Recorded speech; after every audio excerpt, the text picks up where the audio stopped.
મંગલમ ભગવાન વીરો મંગલમ ગૌતમો ગણી મંગલમ કુંદ કુંદાયો જૈન ધર્મોસ્તુ મંગલમ સર્વમંગલ માંગલ્યમ સર્વકલ્યાણકારકમ પ્રથમાનાં સર્વધર્માણાં જૈનમ જયતુ શાસનમ જૈનમ જયતુ શાસનમ.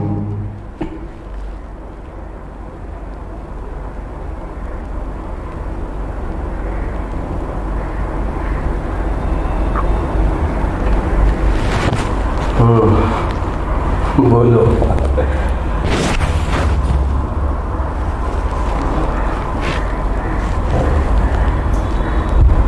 બોલો શું છે? How is the Josh? Hi sir.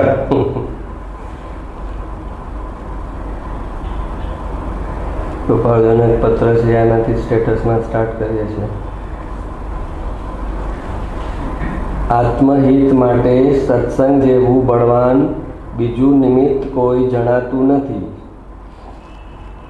આત્મહિત માટે, આત્માનું કલ્યાણ કરવા માટે કે છે કે સત્સંગ જેવું હિતકારી કોઈ કારણ મને નથી જણાતું. એટલે કે તપશ્ચર્યા કરે, દાન, પૂજા, ભક્તિ, યાત્રા, પણ સત્સંગ જેવું હિતકારી કોઈ પણ કારણ નથી. કેમ કે મૂળ જો રોગ છે એ શેનો છે? મિથ્યાત્વનો. તો મિથ્યાત્વનો રોગ છે એ બધી ઊંધી માન્યતાઓ દયા, દાન, પૂજા, ભક્તિ, યાત્રા કરવાથી કેવી રીતે જશે? તો એ બધું કરે અને એને મિથ્યાત્વ એમનું એમ રહે. જ્યારે સત્સંગમાં જે વાત આવશે તો એમાં એની ઊંધી જે માન્યતાઓ છે એની સાથે ડાયરેક્ટ એનું ડેલિટ થશે અને નવી સાચી માન્યતા આવશે. તો કહે છે કે આત્મહિત માટે સત્સંગ જેવું બળવાન બીજું નિમિત્ત કોઈ જણાતું નથી. છતાં તે સત્સંગ પણ જે જીવ લૌકિક ભાવથી અવકાશ લેતો નથી, તેને પ્રાયે નિષ્ફળ જાય છે. પણ એ સત્સંગમાં આવે અને જે લૌકિક ભાવ એટલે કે જે બધા સામાજિક, કુટુંબિક બધા પ્રસંગો અને એની એક્સાઇટમેન્ટ અને એ વ્યવહાર, બધા એ વ્યવહારના લૌકિક ભાવો છે એમાં કોઈ વિરામ નથી મૂકતો, અવકાશ લેતો નથી. એટલે કે એને સ્લો પણ નથી કરતો. થોડો બ્રીધિંગ સ્પેસ બી જો એમાંથી ન લે અને એ આ ચાલુ રાખે અહીંયા અને ઓલું ચાલુ રાખે ત્યાં, સંસારનું બધું ચાલુ રાખે લૌકિક ભાવ અને આ અલૌકિક જે માર્ગ છે એ પણ ચાલુ રાખે, તો બેનું મિક્સચર કરે તો આ જે છે એ સત્સંગ જે છે એ કહે છે કે એ નિષ્ફળ થઈ જાય. એ ભલે બહારથી સત્સંગ કરતો હોય પણ એને સત્સંગનો જે મૂળ ફાયદો છે એ ફાયદો થયો ને એ ઉલટાનું એનું પુણ્ય ડેબિટ થઈ ગયું. સત્સંગ એવું છે કે તમે ઓલા ઓર્કેસ્ટ્રામાં બેઠા, 1000 રૂપિયાની ટિકિટ લઈને તમે સૂઈ ગયા ઓર્કેસ્ટ્રામાં મસ્ત એસી હોલમાં, તો એ તમારા તો 1000 રૂપિયા તો પડી ગયા તમારા. તો એવી જ રીતે તમે સત્સંગમાં જઈને કંઈ સુધારણા ન કરી એટલે તમે તમારી મોહની નિંદ્રામાં જ સૂતા રહ્યા. તમારી જે મોહની નિંદ્રા છે એમાંથી જગાડવા માટે સત્સંગ છે. તો હવે એ મોહથી જાગે નહીં અને એ સૂતેલો જ રહે તો એને સત્સંગ તો વેસ્ટ થઈ ગયો અને જે પુણ્ય હતું એ ખલાસ થઈ ગયું અને નવું પુણ્ય બન્યું નહીં. તો જે જીવ લૌકિક ભાવથી અવકાશ લેતો નથી તેને પ્રાયે નિષ્ફળ જાય છે. અને સહેજ સત્સંગ ફળવાન થયો હોય તો પણ વિશેષ લોકાવેશ રહેતો હોય તો તે ફળ નિર્મૂળ થઈ જતા વાર લાગતી નથી. એ કહે કે થોડો ઘણો જઈને ફાયદો થયો પણ હોય પણ સાથે વિશેષ લોકાવેશ, લૌકિક પ્રવૃત્તિઓ બધી કે ને કે અમારે આ પ્રવૃત્તિ છે, ઓલી પ્રવૃત્તિ છે, સમાજમાં અમારે આમ છે, આજે આંખનો કેમ છે, આજે દાંતનો કેમ છે, બધા સામાજિક કાર્ય કરે અને એમાં એનો આત્મા ચૂકાઈ જાય, ભૂલાઈ જાય. એ દાન, ધર્મ, પુણ્ય એમાં પડે, સમાજનું કલ્યાણ કરવામાં કરે પણ આત્માનું કલ્યાણ જ એનું ચૂકાઈ જાય. તો કે વિશેષ લોકાવેશ રહેતો હોય તો જે ફળ ભેગું થયું હોય એ ખલાસ થઈ જતા વાર ન લાગે. તો એના માટે સત્સંગ મળી જવો ઇમ્પોર્ટન્ટ નથી, સત્સંગમાં પહોંચી જવું અગત્યનું નથી, પણ પોતાની અંદર સત્સંગ કેટલો જાય છે એનું મહત્ત્વ છે. અગર જાય નહીં તો એને બહુ મોટો લોસ છે. એક તો એ વિતરાગ વાણીનો અનાદર થાય છે એટલે એને આગળ ઉપર મળવાની નથી. અત્યારે પુણ્યના યોગે એને મળી છે, હવે એનો સદુપયોગ નથી કરતો, મિસયુઝ કરે છે. મેં કીધેલું ને, વિતરાગ વાણી તો સ્ટીરોઇડ્સ છે. જેના પર સ્ટીરોઇડ ફેલ થઈ ગયા એના પર હવે આગળ કોઈ દવા નથી. ભગવાનની સાક્ષાત વાણી, પ્યોર વાણી મળી અને એનાથી એના ઊંધી માન્યતામાં કાંઈ ફરક ન આવ્યો અને પોતાનો સ્વચ્છંદ મોક્ષ માર્ગ, એને કાલ્પનિક મોક્ષ માર્ગ પર ચાલવા માગે છે, તો એને હવે આગળ ઉપર કોઈ આશા નથી. વિતરાગ વાણી મળી ગઈ અને જો કાંઈ ચેન્જ ન થયું, એમ કે આ બેસ્ટ ડૉક્ટર હતા, આ વર્લ્ડના બેસ્ટ કાર્ડિયોલોજિસ્ટ હતા, હવે એનાથી કાંઈ આના કાર્ડિયોગ્રામમાં ફરક ન થાય. આના બ્લોકેજીસમાં એ ડૉક્ટરથી દવાથી કાંઈ થયું નથી, ઓપરેશનથી કાંઈ નથી થયું. સત્સંગમાં મિથ્યાત્વનું ઓપરેશન કરવામાં આવે, મિથ્યાત્વની ગાંઠ છે એનું ઓપરેશન કરવામાં આવે, પણ એ ગાંઠ એમની એમ જ રહે તો સત્સંગ તો ફેલ થઈ ગયો. તો વિતરાગ વાણીના સ્ટીરોઇડ જે બચાવી ગયો એને હવે આગળ ઉપર ડેન્જર છે, ડેન્જર. એટલે એ અનંત સંસારી હોય કે એનું નિગોદમાં જવાનું નિશ્ચિત થઈ ચૂક્યું હોય તો જ એ થાય. બાકી વિતરાગ વાણી પરની કોઈ પર અસર ન થાય નહીં, બદલાય નહીં એવું ન બને. પણ જેમ મારા સૈનિક રાજાએ પૂછ્યું હતું ને મહાવીર સ્વામીને કે મને મારી પત્નીને દીક્ષા લેવાનો ભાવ થાય છે, મારા છોકરાને દીક્ષા લેવાનો ભાવ થાય છે, પણ મને કંઈ આવા સંયમના ભાવ આવતા જ નથી, એનું શું કારણ?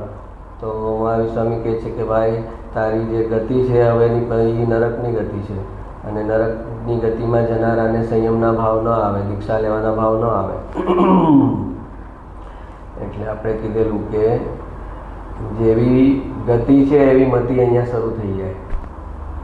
નોર્મલી વાક્ય લૌકિકમાં વાયકા એમ છે કે જેવી ગતિ એવી મતિ. નોર્મલ વાક્ય એમ છે, મતિ એવી ગતિ. એની અત્યારે મતિ છે ને આવી તો એની એવી ગતિ થશે, પણ અહીંયા ઉલટું છે, એની ગતિ ઓલી નિશ્ચિત છે તો એની અહીંયા મતિ પણ ફરી જશે. આખી જિંદગી ધર્મ કર્યો હશે ને છેલ્લે ઉલટું કરી નાખશે કે કાંઈ નથી, આ બધું આખી જિંદગી કર્યું, કાંઈ મતલબ નથી. એની જેવી ગતિ થવાની હશે એવી એની મતિ ઓટોમેટિક થઈ જશે છેલ્લે. અને આખી જિંદગી ઊંધે રસ્તે ચાલ્યો હશે પણ એની ગતિ ઓકે છે. જે આપણા શાસ્ત્રમાં એક અંજન ચોર કરીને એનું દ્રષ્ટાંત આવે. ચોરી કરવા નીકળ્યો તો ને ચોરી કરેલી હતી અને ત્યાં કંઈક છુપાવવાનું નહીં કરવા માટે કોઈક આચાર્યનું પ્રવચન ચાલતું હતું, એમાં જઈને બેસી જાય છે. પાછળ પોલીસ કે બધું પડ્યું હોય છે અને ત્યાં પ્રવચનમાં એમને આચાર્ય કહે છે કે તું તો ભગવાન છો. તો કે હું ક્યાં ભગવાન છું, મેં તો ચોરી કરી છે. તો કે એ બરાબર છે, તે ચોરી કરી, પણ તું ભગવાન છો. એને તું આ શું કહે છે? યા ને યા એના બધા પરિણામ પલટાણા અને કેવળ જ્ઞાન લઈ લીધું. આ બાજુ ચોરી કરી હતી એની પાછળ પોલીસો પડ્યા હતા અને અહીંયા મુનિની સામે બેસે છે, એ કહે તું તો ભગવાન છે.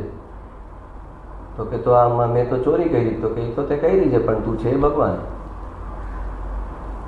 અને ત્યાં ને ત્યાં સમ્યક દર્શન અને કેવળ જ્ઞાન લીધેલું છે. અંજન ચોરનું દ્રષ્ટાંત છે શાસ્ત્રમાં. એટલે હવે જો આખી જિંદગી એણે ચોરી કરેલી, તો એની ગતિ જે ઓકે છે તો એની આ મતિ બદલાઈ ગઈ, એવું નિમિત્ત બી આવી ગયું ઓટોમેટિક. પણ જો ગતિ ઉલટી છે તો લાખ અહીંયા નિમિત્ત છે તો એ નિમિત્ત ઉલટું થઈ જાય, ગતિ પ્રમાણેની મતિ ચાલુ થઈ જાય. ગતિ હોય પૂર્ણ કર્મના હિસાબથી જ આવ્યું. એની એ યોગ્યતા છે, એની તત્સમયની યોગ્યતા છે, એની પર્યાયની યોગ્યતા છે. એને કોઈએ કરી નથી, બદલાવી શકાતી નથી. એની યોગ્યતા આવરણ હશે, એટલા વર્ષોનું આવરણ હશે ને કે હટી ગયું.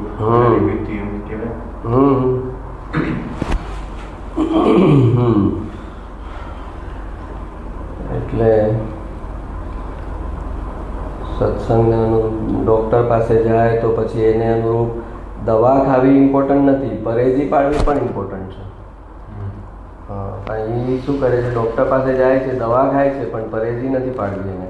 એવા ડૉક્ટર ગોતશે કે જે પરેજી પાડવાનું ન કહે, કે તમારે આપણી કે એમ પૂછે કે કાંઈ ખાવાનામાં કંઈ કંટ્રોલ, કે કાંઈ નહીં, બિંદાસ જે ખાતા હોય ખાઓ. ઓલાને ખબર છે કે આમ કહીશ તો મારી પ્રેક્ટિસ જામશે, આને કહીશ કે તારે આ નથી ખાવાનું, ઓલું નથી ખાવાનું, તો આ ભાગી જશે. એના કરતાં એને બહાર જઈને સારું લાગે. આ ડૉક્ટર કેટલા સારા છે જો. હા, મને તો કીધું બિંદાસ જે ખાવું એ ખાઓ, કે એસિડિટી છે ને મરચાં ખાવ તો કે કોઈ પ્રોબ્લેમ નથી, આ દવા આપી છે ને તમને. એક ગોળી વધારે ખાય. એટલે પરેજી ન પાડે તો એ મોટામાં મોટો દોષ થઈ ગયો. એમ સત્સંગ છે એ દવા છે, અને દવાની સામે કેટલી પરેજી છે. તો એ પરેજી આ લૌકિક ભાવ ને લૌકિક પ્રવૃત્તિ ને લૌકિક મિત્રો એ પરેજીમાં છે. અસત્સંગ છે એની પરેજી કરવાની છે. સત્સંગ એ દવા છે. દવા ક્યારે કામ કરશે કે અસત્સંગની પરેજી પાડે તો, અસત્સંગની ને કુસંગની પરેજી ન પાડે અને સત્સંગની દવા ખાધા કરે તો એને ફળ નહીં આવે. પણ એને કોઈ જેમ કીધું ને, આ ડૉક્ટર આવા લૌકિકમાં એને ડૉક્ટર એવા જોઈએ છે કે જે પરેજી પાડવાનું ન કહે, કે તમારે કાંઈ બિંદાસ જે ખાતા હોય જેમ તમે નોર્મલ જીવો છો ને એમ જ જીવો, કાંઈ ટેન્શન નથી. એમ એને આ માર્ગમાં પણ એમ જ જોઈએ છે કે એને કોઈ રોકે નહીં, ટોકે નહીં, એને કહે નહીં કે તારું આ ખોટું છે, આ તારા તને પ્રોબ્લેમ કરશે. એને ટોકનાર નથી જોતું. મને કોઈ રોકે નહીં, મને કોઈ ટોકે નહીં. અને એ માન કસાયનું મુખ્ય લક્ષણ છે કે મને ટોકો નહીં, મને રોકો નહીં, મને ટોકો નહીં, મને બધી ખબર પડે છે, મને બધું સમજાય છે, મારે કોઈને પૂછવાની જરૂર નથી, મારે કોઈને કંઈ કહેવાની જરૂર નથી, મને સલાહ નહીં આપો. આ બધા માન કસાયના લક્ષણ છે. મને તમારી સલાહની જરૂર નથી, હું સુધરીશ, મારી મેળે સુધરીશ, તમારા કહેવાથી હું નહીં સુધરું. તો એ જે માન કસાય છે એને ટોકનાર નથી જોતો. તો જે લોકો હવે હકીકત શાસ્ત્રમાં એમ કહે છે કે ટોકનાર કોઈને મળે કોઈ બી ફોર્મમાં, પહેલાં તો લૌકિક ફોર્મમાં હોય કે પેરેન્ટ્સ છે, ભાઈ મોટો છે, ઘરની અંદર કોઈ વ્યક્તિ છે જેને કંઈક સમજણ છે, જેનો કોઈ સ્ટાન્ડર્ડ છે, તો એ ટોકે. તો એ કહે છે કે ટોકનાર તો મળે કે પુણ્યનો ઉદય હોય. શાસ્ત્ર એમ કહે છે ઓકે ત્યારે જ્યારે કોઈ પુણ્યનો ઉદય હોય તો ટોકનાર મળે, એમ શાસ્ત્રમાં કહે. અને જે લોકોને ટોકનાર ન મળ્યા એ લોકો અત્યારે પહેલી નરકથી લઈને 7મી નરક અને બાકીના નિબોધમાં છે. જેને કોઈ ટોકનાર ન મળ્યા અને એ પોતાના સ્વચ્છંદના રસ્તે જતા ગયા અને એનો અંત ક્યાં આવ્યો તો કે આ બાજુ 7મી નરક અને આ બાજુ નિબોધ, ત્યાં એનો અંત આવ્યો. હવે લૌકિકમાં કોઈ ટોકનાર મળે એને કહે છે પુણ્યનો ઉદય. તો જ્યારે ગુરુ ટોકનાર મળે તો એ કયો ઉદય? તને કાદવમાંથી આ કાઢવા માટે એ પોતાના હાથ કાદવવાળા કરે છે, પોતાની પરિણતિ મલિન કરે છે, તારા દોષ જોઈને એની પરિણતિ મલિન કરે છે. એ પોતે તને કાદવમાંથી નીકળવા માટે એ પોતે કાદવમાં ઉતરે છે. અને જો એને એમ લાગે કે મને ટોકે છે, ન ટોકનારા ગુરુ પાસે હું જાઉં, ન ટોકનારા ગણક છે એની દુકાન છે, ન ટોકનારા ગુરુઓની દુકાન છે. હા, તો પછી કુદરત એનો બેઠો કરાવે કે આને ગુરુ તો જોઈએ છે પણ ટોકે નહીં, એના દોષ ન જુએ, એનું મિથ્યાત્વ ન જોઈએ, એના ઊંધા અભિપ્રાય ન જુએ, અને એના ગુણોની પ્રશંસા કરે અને કે વાહ શું પુરુષાર્થ છે તમારું, કેટલો સરસ ક્ષયોપસમ છે. પણ જ્યાં મુમુક્ષુતા જ ઉત્પન્ન ન થઈ હોય ત્યાં ક્ષયોપસમ આખું સમયસાર મોઢે કરી લે. આખા સમયસારની 425 ગાથા એ પોતે સમજાવે, પણ મુમુક્ષુતા જ ઉત્પન્ન નથી થઈ તો એ 425 ગાથાનો ક્ષયોપસમ પણ 0. જ્યારે દ્રવ્યલિંગનું 11 અંગનું જ્ઞાન 0 થઈ જાય છે અને એને નિબોધમાં જતા અટકાવી નથી શકતી. 11 અંગનું જ્ઞાન જેણે કરી લીધું છે એને નિબોધનો ભવ અટકતો નથી. તો તને જે થોડો ઉઘાડ જ્ઞાન થયો છે, થોડું ખુલ્લું છે તારું જ્ઞાન, એ તને શું બચાવશે?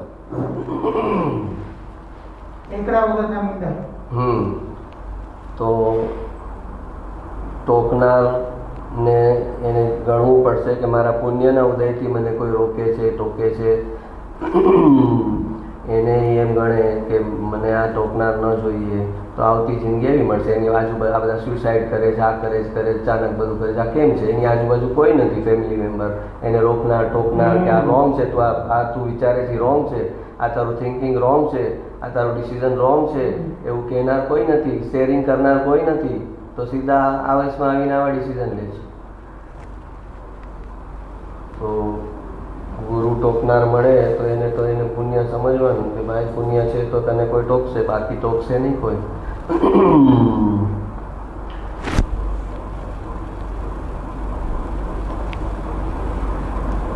એટલે માન ન હોત તો મોક્ષ અહીં જ થાત, એમ કૃપાળુદેવે કીધું ને કે માન ન હોત તો મોક્ષ થાત. કેમ? માન શું કામ મોક્ષ અટકાવે છે? કે એને આ ટોકનાર પસંદ નથી. માન કસાઈવાળાને ટોકનાર પસંદ નથી કે મને ટોકો નહીં, તમે મને બધું ખબર છે, મને બધું આવડે છે, હું દુનિયાને સમજાવું છું, તમે મને શું સમજાવો છો? તો બહુ ડેન્જરસ ટેન્ડન્સી છે કે મને કોઈ ટોકે નહીં. ટોકે તો જ તો તારા અવગુણ હટશે ને ગુણ ખીલશે ને.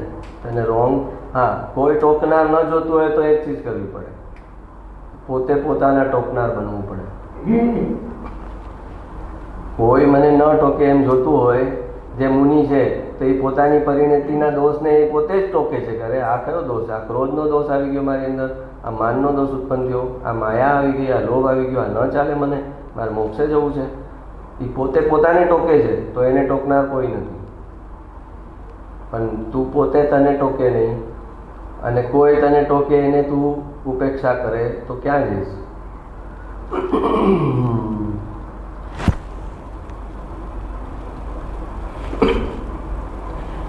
એટલે મુમુક્ષુતાનું લક્ષણ કીધું ને કૃપાળુદેવે કે પોતાના દોષનું નિષ્પક્ષપાતપણે નિજ દોષ દર્શન, પોતાના દોષનું નિષ્પક્ષપાતપણે અવલોકન, એ મુમુક્ષુતા કીધી. સત્સંગમાં જાશે નહીં જાય, શાસ્ત્ર વાંચશે નહીં વાંચે, એને મુમુક્ષુતા ન કીધી. મુમુક્ષુતા કોને કીધી?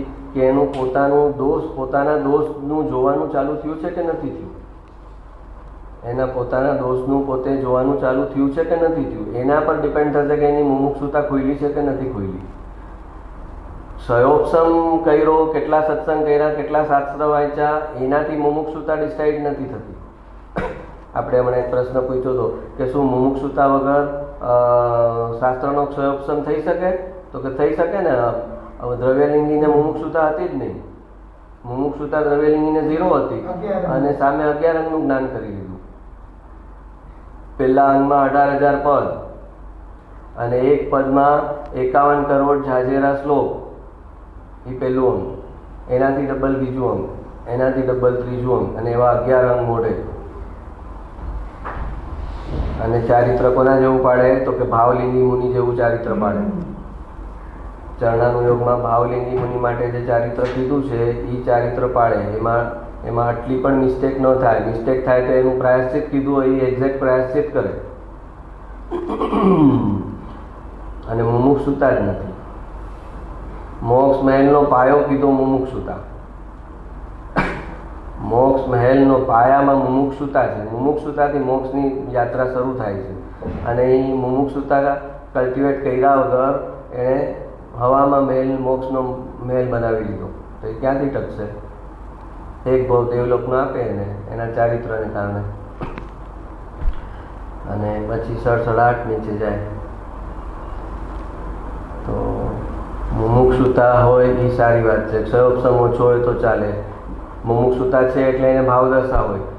દોષ ક્યારે જોઈએ? પોતાને ભાવથી કંઈક ઘા વાગે, પોતાનો દોષ પોતાને ક્યારે ભાવમાં ઘા વાગે તો જોઈએ ને પોતાનો દોષ. તો એ ભાવદશા તો થઈ ને એની પાસે. તો એ ભાવદશા છે, મુમુક્ષુતા છે તો એ સેફ છે. ભલે ક્ષયોપસમ નથી, પણ ક્ષયોપસમ છે ને મુમુક્ષુતા ને ભાવદશા નથી તો એની સેફટી નથી.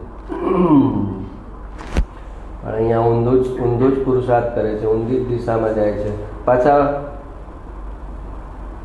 એવા છે કે જે લોકો પૂછે કે અરે દ્રવ્યલિંગીને આટલા 11 અંગનું જ્ઞાન થયું તો શું એમાં આ બધું નહીં આવ્યું હોય? એમ પૂછે અને પોતે એ જ રસ્તા પર હોય. સમજાય શું કહું છું?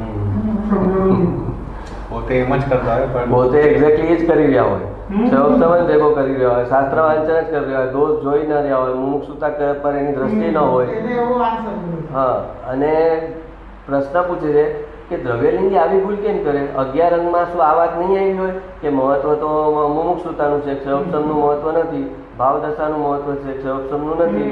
શું 11 અંગમાં આ વાત નહીં આવી હોય? તો કે 11 અંગમાં નહીં, પણ 11 સત્સંગમાં તને આ વાત આવી છે. 11 અંગ તો જવા દે, 11 સત્સંગમાં તો આ વાત અને આ વાત આવી છે ને તોય તાર અમને જ ગઈ. તો ઓલાની ક્યાં વાત કરવાની? પણ તકલીફ એ છે કે એને જેને મોહ રાગથી જે અંધ છે એને તમે શું કહો? એને ભગવાન ન કરી શકે કાંઈ.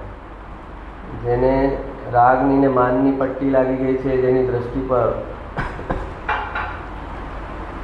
એમ કે ને કે સુતેલાને જગાડી શકાય પણ જાગતાને ન જગાડી શકાય. સુવાનો ઢોંગ કરતો પડ્યો હોય કોઈ, છોકરાને વહેલું ઉઠવું ન હોય ને, એ સૂતો હોય ને તો એને પાણી નાખીને જાગી જાય. પણ એ ચૂપચાપ એવો ઢોંગ કરે કે હું સૂતો છું, તો એને કેવી રીતે જગાડો? ઢોંગ કરે એને ન જગાડી શકાય, પણ સાચો સૂતો હોય એને જગાડી શકાય. એમ આ જાગતા સૂતા છે બધા, મુમુક્ષુતા ઉત્પન્ન ન કરે. અને શાસ્ત્રમાં 2-4 જણા કે હા તો બહુ સરસ છે તમારો, તો એટલો બધો ઉઘાડ થઈ ગયો તમને તો. એટલે ઓલી બાજુ જેમ તપશ્ચર્યામાં માન કસાય પોસાય છે, એમ આ બાજુ ક્ષયોપશમમાં માન કસાય પોસાય છે. જેમ ઓલા ઘરે આ તો તમારી બહુ સારી 28 થઈ ગઈ, આ તો બહુ સરસ તમારું, કેટલી સાતા છે, તો એમાં જેમ માન કસાય પોસાય છે, તો એ જે ક્રિયા છે એને જે છોડી દે છે, તો આમાં આવે છે તો અહીંયા માન કસાય વાળો માન કેમ વધે, માનમાં વૃદ્ધિ કેમ થાય એ જ ગોતી લે છે.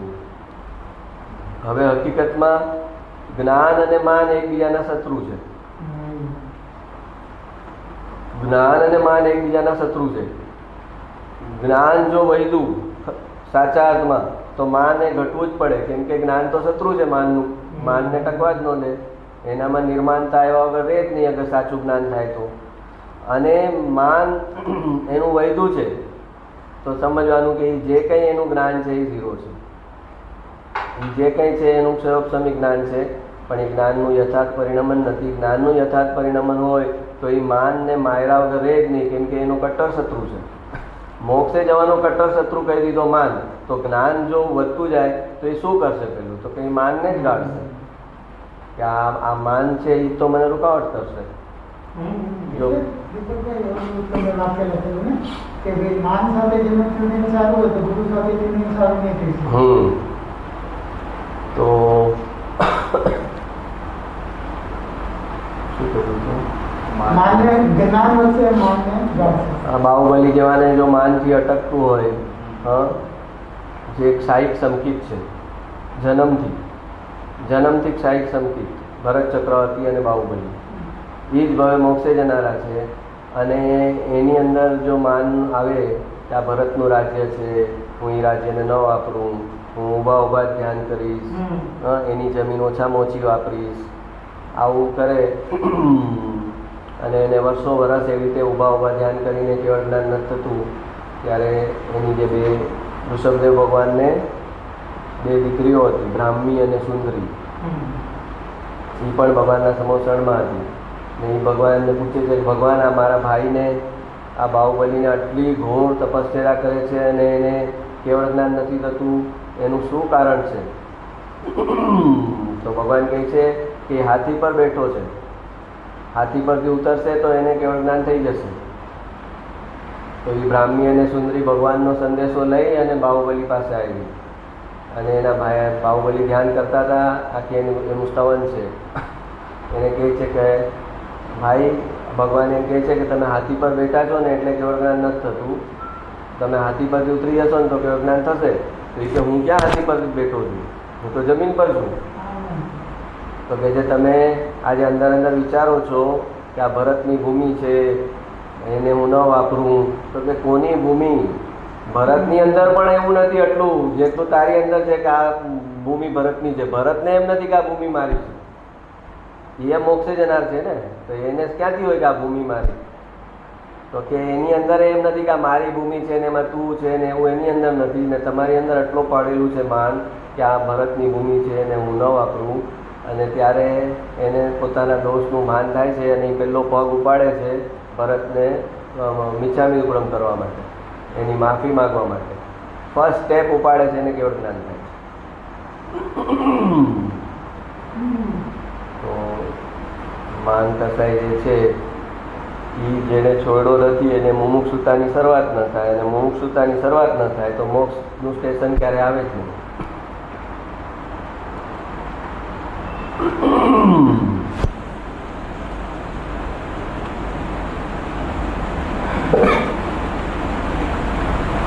એટલે ટોકનાર કોઈ પણ ફોર્મમાં હોય એને શાંતિથી સાંભળવા.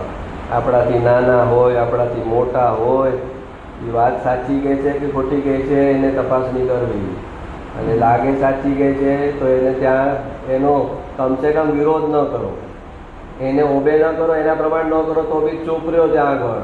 નહીં તો આવતા જન્મે કોઈ ટોકનાર રોકનાર નહીં મળે. ભગવાન સીધી ગાડી ખાઈમાં જતી હશે ને કોઈ અટકાવનાર નહીં હોય. ગાડી ખાઈમાં જતી હશે ને કોઈ અટકાવનાર નહીં હોય. અત્યારે તમે રોકનાર ટોકનારને જો એની અવહેલના કરશો, ઉપેક્ષા કરશો, અનાદર કરશો, હવે જાણે મેં તને કાંઈ ન ખબર, તું કાંઈ વચ્ચે નહીં બોલ, હું મારું કરીશ, તો કે કમસે કમ એટલું ન બોલ. હું બે એને ન કરતા, એની સલાહ ન માનતો તો પણ બચી જતો, કે કમસે કમ તમે એની સલાહ માટે તમે ત્યાં આગળ એનો સાવ અનાદર ન કર્યો એટલે હજી એક ટોકનાર પાછો આવશે. અને એવી રીતે લૌકિકમાં બધાને હળદૂત કરશે ટોકનારને તો તેને ગુરુ તો મળશે જ નહીં. ગુરુ તો ટોકનાર મળશે જ નહીં એને. અને ટોક્યા વગર તો કોઈ મોક્ષે ગયું જ નથી. જેટલા મોક્ષમાં બેઠા છે એને કોઈ ટોકનાર હતું કે આ તું રોંગ કરે છે, આ તું રોંગ કરે છે, આ નહીં કર, આ દિશા તારી મિથ્યાત્વની દિશા છે, આ સાચી દિશા નથી. એ બધાને ટોકનાર હતા, અને ટોકનાર હતા એટલે આજે મોક્ષમાં છે. અને જેને ટોકનાર નથી મળ્યા એ બધા નિગુણમાં છે.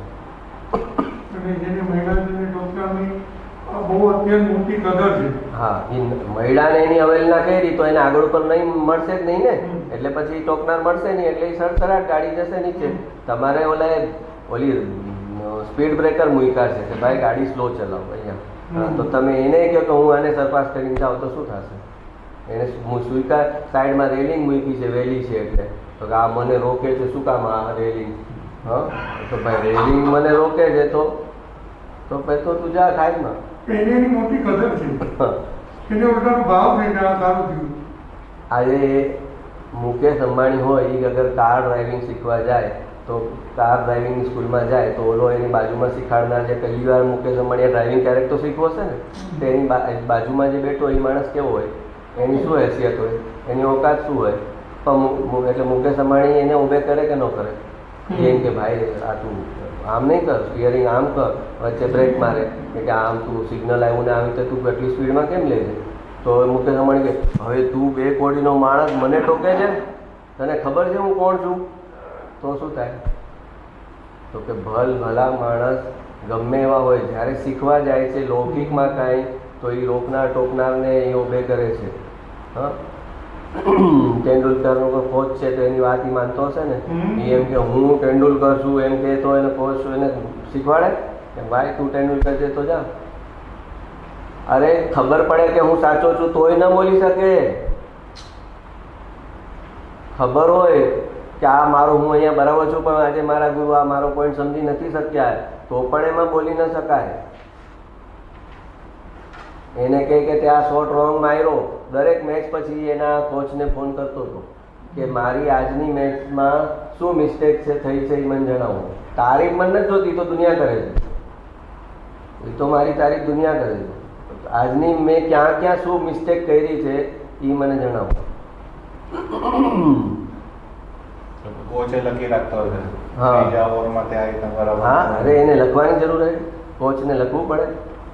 એને એક એક ચીજ જોઈએ એટલે એને છપાઈ જાય ને આટલો જે શીખવાડનાર હોય તો એને તો કહેવાનો મતલબ છે કે તમે કરોડપતિનો છોકરો હોય સ્વિમિંગ શીખવા જાય તો એને સ્વિમિંગ શીખવાડનાર તો નોર્મલ કોચ હોય ને બિચારો, એની પાસે મોટર બંગલા ગાડી કાંઈ ન હોય પણ એને માનવું પડે કે ન માનવું પડે કે તું મેં કરોડपति का लड़का हूँ, पता है तेरे को, तू मेरे को ऐसे रोकता है टोकता है, बात बात पे चलेगा नहीं तो फिर तो डूब जाएगा तू. તો પણ આ મોક્ષના માર્ગમાં એને ખાલી રોકના ટોકના નથી જોતી. કેમ કે એણે મોક્ષના માર્ગને કાલ્પનિક એક સમજી લીધો છે કે હવે જો ડ્રાઇવિંગ સ્કૂલનો હોય અને એનું જે લિટરેચર હોય કે કેમ ગાડી ચલાવાય, સિગ્નલ પર કેવી રીતે ઊભા રહે, કેવી રીતે સ્પીડ કંટ્રોલ કરવાની, એની બુક્સ હોય એ વાંચીને એ મગજ કરવામાં કોઈને રસ હોય તો પછી ઓલા રોકના ટોકના કે મને નથી જોતું, મને તો આ ડ્રાઇવિંગ પર બધું મેં પીએચડી કરી નાખી, કારણ કે ગાડી ચલાવી છે તો કે ગેરેજની બહાર નથી કાઢી. અને ડ્રાઇવિંગ ઉપરની બધી સ્કિલ એને સ્વિમિંગ પરનું જેમ આપણે કહીએ કે બધું વાંચી લીધું લિટરેચર, સ્વિમિંગની સ્કિલ માટે બધી બુક્સ વાંચી લીધી અને પાણીમાં નથી પડ્યા. તો અહીંયા આગળ બી સેમ છે કે ક્ષયોપસમ ભેગો કરી લો પણ પરિણતિમાં પ્રયોગ નથી કરવો, તો એને માટે એ ક્ષયોપસમી મોક્ષનો માર્ગ છે. અને એ ક્ષયોપસમી મોક્ષનો માર્ગ છે એ મિથ્યાત્વ છે. કેમ કે ક્ષયોપસમથી તો એને સમાધિ મરણ પણ નથી થવાનું, ક્ષયોપસમ એનું આવતા ભાવમાં કેરી ફોરવર્ડ પણ નથી થવાનું, અને છતાં એને જેમ કીધું ને એક આ લૌકિકમાં મટીરિયલી એમ્બિશિયસ લોકો હોય. મટીરિયલી એમ્બિશિયસ લોકો શું કરશે? પદ, પ્રતિષ્ઠા, પૈસા આ બધાની પાછળ ભાગશે, એ ભેગું કરશે, પૈસા ભેગા કરશે. મટીરિયલી જે એમ્બિશિયસ છે અને સ્પિરિચ્યુઅલી એમ્બિશિયસ છે એ ક્ષયોપસમ છે. એમ્બિશિયસ જ છે. એ સંસારમાં હતો ત્યારે એમ્બિશિયસ જ હતો, હું ફર્સ્ટ, હું કહું એ બરાબર. એ ત્યાં પણ એને હતું, એ હવે સ્પિરિચ્યુઅલીમાં કન્વર્ટ થયું છે. ખાલી એની એમ્બિશને શીર્ષાસન કર્યું છે, એના ઈગોએ શીર્ષાસન કર્યું છે. જે લૌકિકમાં એનો ઈગો હતો ને કે હું કરીને જ રહું, ન કેમ થાય, અને એ સેમ અહીંયા સ્પિરિચ્યુઅલી એમ્બિશિયસ થાય એટલે એ ક્ષયોપસમ ને શાસ્ત્ર ઉઘાડ ને એ જ્ઞાનમાં મોડેલ થાય, એમાં આગળ વધે. બીજાથી હું કેમ આગળ નીકળી જાઉં? હા, એમાં પણ કોમ્પિટિશન.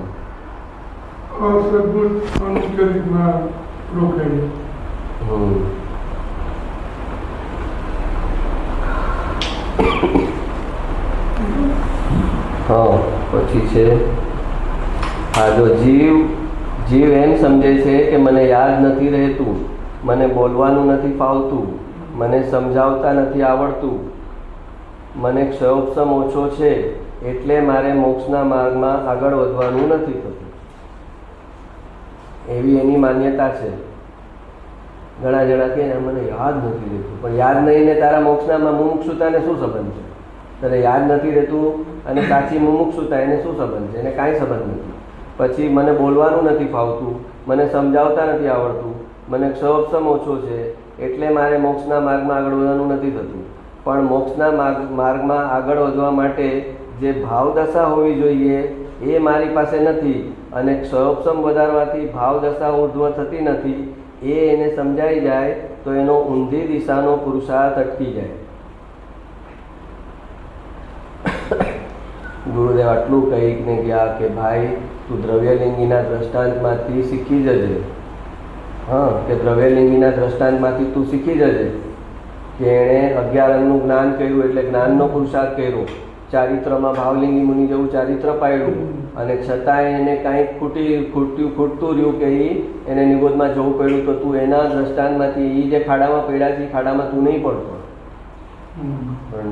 અને એની પાછળના અનંતકાળથી દ્રવ્યલિંગી તો અનંત થઈ ગયા, એની પાછળ આવનારાને બી જે યોગ્યતા એની જેવી છે એ તો એ જ ખાડામાં પાછો પડે છે.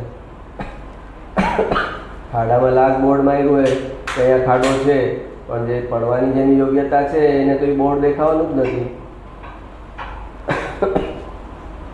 તો ભાવદશા હોય તો પછી એને પોતાના દોષનું ખેદ થાય કે આ મારી અંદર કે ક્રોધ, માન, માયા, લોભ આ બધું કેવું છે, એ એના પોતાના દોષ એને દેખાવા લાગે. અને દોષ ન દેખાણ મોક્ષનો માર્ગ એ નિર્દોષ થવાનો માર્ગ છે. તો દોષને જોયા વગર કોઈ નિર્દોષ કેવી રીતે થાય?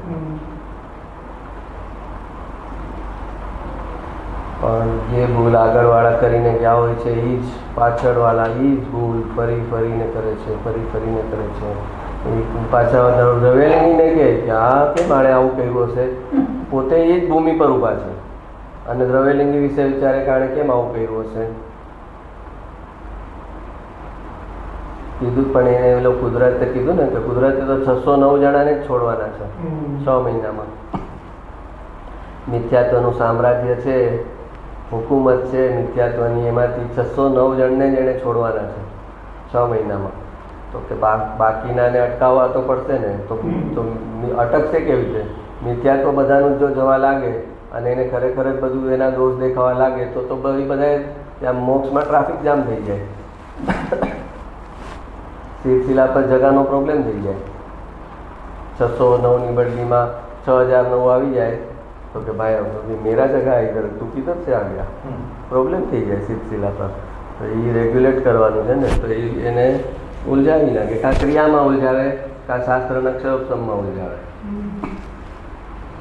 હવે એ ન ઉલઝે ક્યારે કે કોઈ ટોકનાર ગુરુ છે, આ રસ્તો રોંગ છે, આ રસ્તો રોંગ છે, આ રસ્તો રોંગ છે, એ ટોક ટોક ટોક ટોક કરી દે તો એ આવતા જન્મમાં યોગી નીકળશે ને. એ કોઈ રોંગ રસ્તો લેતો હશે તો ખબર પડશે કે આ રોંગ રસ્તે જાય છે, કેમ કે આગલું સાંભળેલું છે.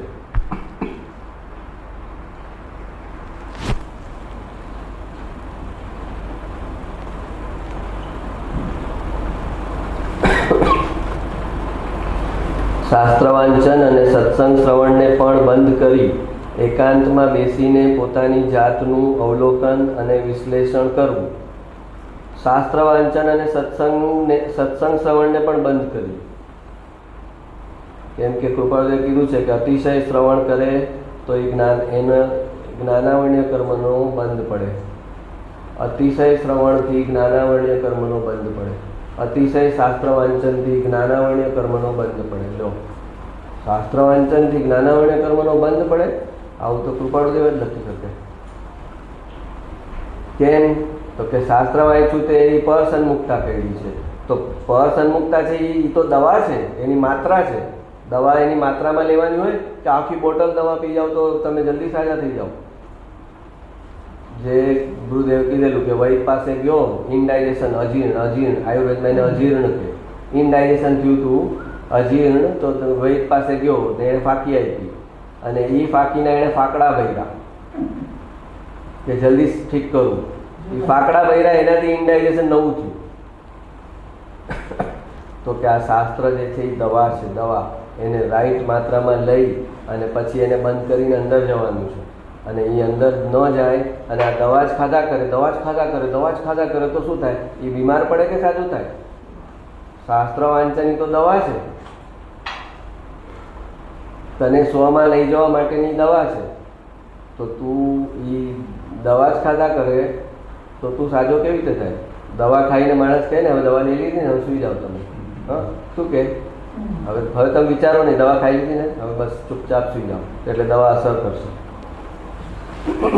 એમ શાસ્ત્ર વાંચન બંધ કરીને પછી શાંત બેસે અને પોતાના પરિણામને જુએ તો શાસ્ત્રમાંથી જે આવ્યું છે એના પર એની અસર થાય અને એના ભાવ પરિણામનું અવલોકન થાય, જ્ઞાતા દ્રષ્ટાપણું જાગે તો એને આગળ ઉપર સિલસિલા પર જ્ઞાતા દ્રષ્ટાપણું કામ લાગશે. અત્યારે પોતાના પરિણામનો જ્ઞાતા દ્રષ્ટા છે તો કાલ સવારે 3 લોક 3 કાળના પરિણામનો જ્ઞાતા દ્રષ્ટા થશે. પણ શરૂઆત તો કરવી પડશે ને એકથી. જે લોકો અત્યારે 3 લોક 3 કાળના જ્ઞાતા દ્રષ્ટા છે એ લોકોએ પોતાના પરિણામના જ્ઞાતા દ્રષ્ટાપણાથી એનો એક્સપેરિમેન્ટ ચાલુ કર્યો હતો, પ્રયોગ ચાલુ કર્યો હતો કે હું જ્ઞાતા દ્રષ્ટા છું ને તો મારી અંદર શું ચાલે છે, શું કામ ચાલે છે, ક્યાંથી આવે છે આ વૃત્તિ, આ ચીજ કેમ કરી, આ ચીજ કેમ ન કરી, આ ચીજ કે 2 ચીજ સમજવાની છે પર્યાયના જ્ઞાનમાં. આ ચીજ કરી તો કેમ કરી ને ન કરી તો કેમ ન કરી. ન કરી એને સમજે છે કે એ મારી એક ઈ કર્મ નથી એમ સમજે છે. કર્યું એને કર્મ સમજે છે પણ ન કર્યું કાંઈ એક્ટ ઓફ ઓમિશન જેને કહીએ, એક્ટ ઓફ કમિશન કાંઈ રોંગ કર્યું હોય તો એ સમજે છે કે આ રોંગ કર્યું. પણ એક્ટ ઓફ ઓમિશન છે એને એ કર્મ નથી સમજતો. પણ એક્ટ ઓફ ઓમિશનને કર્મના પરમાણુ તારો જજ લે છે એ તો પારખી જાય છે કે આણે આ કરવા જેવી ક્રિયા આ સમયે ન કરી, આણે બોલવા જેવા શબ્દો આ સમયે ન બોલ્યા, આને ટોકવાનો હતો એને ન ટોક્યો. એ તો કર્મમાં તો રેકોર્ડિંગ થાય છે, તારા એક્ટ ઓફ ઓમિશનનું એ રેકોર્ડિંગ થાય છે. પણ એને એક્ટ ઓફ ઓમિશનથી જે પાપ થાય છે એ પાપનો એને અહેસાસ જ નથી આવતો. મેં ક્યાં કંઈ કર્યું છે? જેમ દ્રૌપદીના ચીરવાળા વસ્ત્રહરણ થતું હતું તો ભીષ્મ પિતામાં એને કંઈ કર્યું તો થોડી, તો આમ નીચે જોઈને નજર ઝુકાવી દીધી. એને કંઈ થોડી દુશાસનને હેલ્પ થોડી કરી દીધી. તો દુશાસનને હેલ્પ કરી હોય તો જ એ સમજે છે કે કર્મ કર્યું. દુશાસનને અને દુર્યોધનને હેલ્પ કરી હોય તો કર્મ કર્યું કહેવાય. અમે ક્યાં કંઈ કરવું, અમે ક્યાં એને હેલ્પ કરી દીધી? અમે તો આમ નજર આંખ કરી નીચે જ નજર કરીને બેઠા હતા. તો ભાઈ કીધું ને ભાઈ, ધર્મ અને અધર્મનો જ્યાં વાત હશે ત્યાં તું કહીશ કે હું કૃષ્ણ ભગવાને કીધું અર્જુનને, કે આમ અર્જુને કીધું કે આ ભીષ્મ પિતામહ અને અમુક લોકો એવા છે કે એ લોકોને કૌરવો પ્રત્યે પણ એ આદરથી વર્તે છે ને અમને પણ અનાદર નથી કરતા, અમારો પણ આદર કરે છે. તો અમારે એની સાથે અને યુદ્ધના મેદાનમાં અમારી સામે હોય તો અમારે એની સાથે કેવું વર્તન કરવાનું? તો કે એ દુશ્મન છે એમ જ તારે વર્તન કરવાનું. કેમ કે એણે ધર્મ અને અધર્મના પક્ષ જ્યારે હતો ત્યારે એ ન્યુટ્રલ રહ્યા છે, બંને પ્રત્યે સારા રહ્યા છે. જ્યારે એને ડિસિઝન લેવાનું હતું કે આ રાઈટ છે રોંગ છે ત્યારે એને બંને પ્રત્યે સારા રહ્યા છે. તો એ તમારા દુશ્મન જ છે. ધર્મનો જ્યાં નિર્ણય લેવાનો છે એ સમયે એ લોકો ન્યુટ્રલ રહ્યા. એ ન્યુટ્રલ રહેવાથી કર્મ અટકી નથી જતા. હા, તો કહે છે કે શાસ્ત્ર વાંચન અને સત્સંગ શ્રવણને પણ બંધ કરી એકાંતમાં બેસીને પોતાની જાતનું અવલોકન અને વિશ્લેષણ કરવું, મારે આગળ વધવાનું કેમ નથી થઈ રહ્યું એના કારણોને તપાસવા અને એ કારણોને શોધી એને દૂર કરવા. મારું આગળ વધવાનું કેમ નથી થતું, મારો મોહ ક્યાં છે, મારા મોહ, દરેક જીવનું મોહનું એક કેન્દ્ર બિંદુ હોય.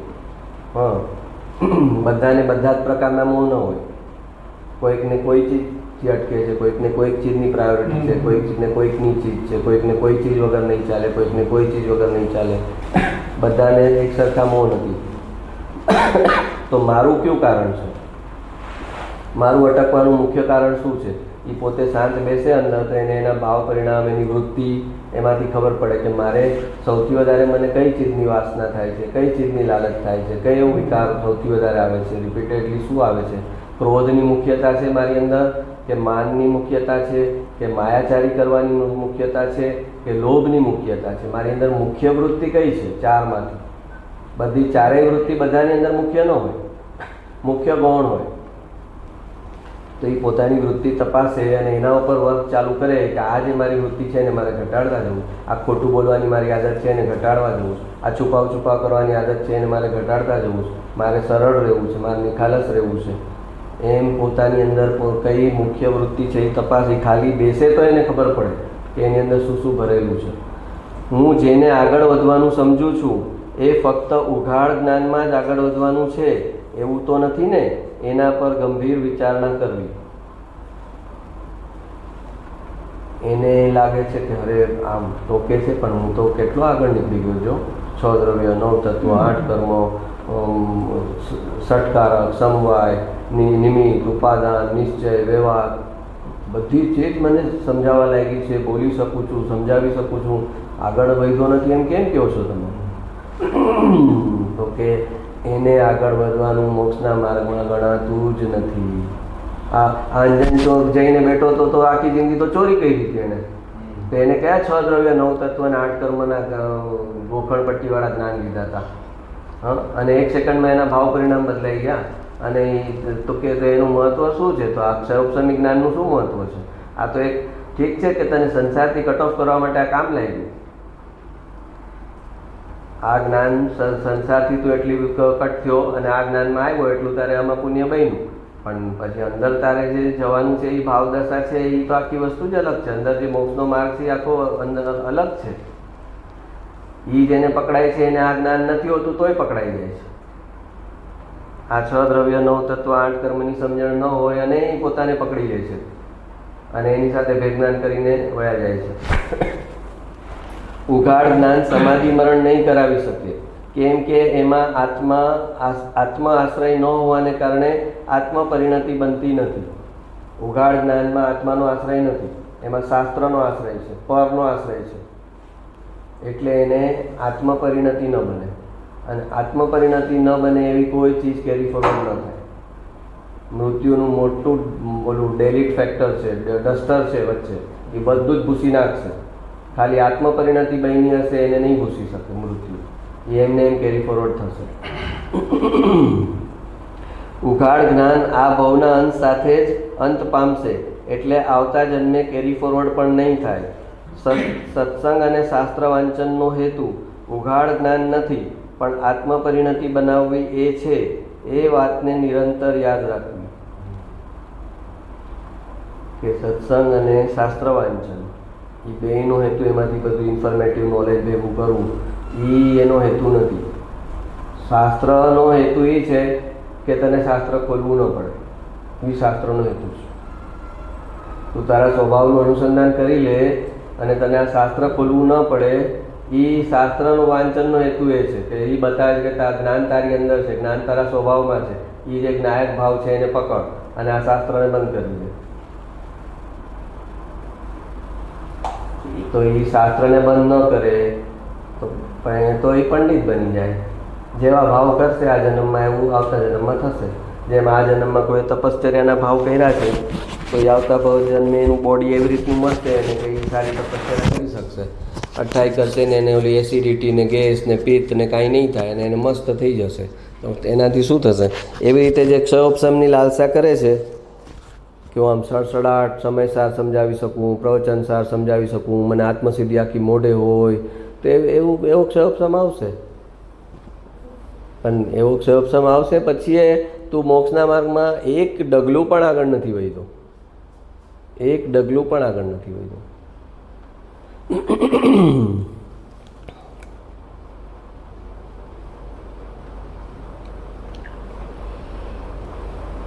આખી જિંદગીનો સત્સંગ લાગે છે સમાધિ મરણ માટે.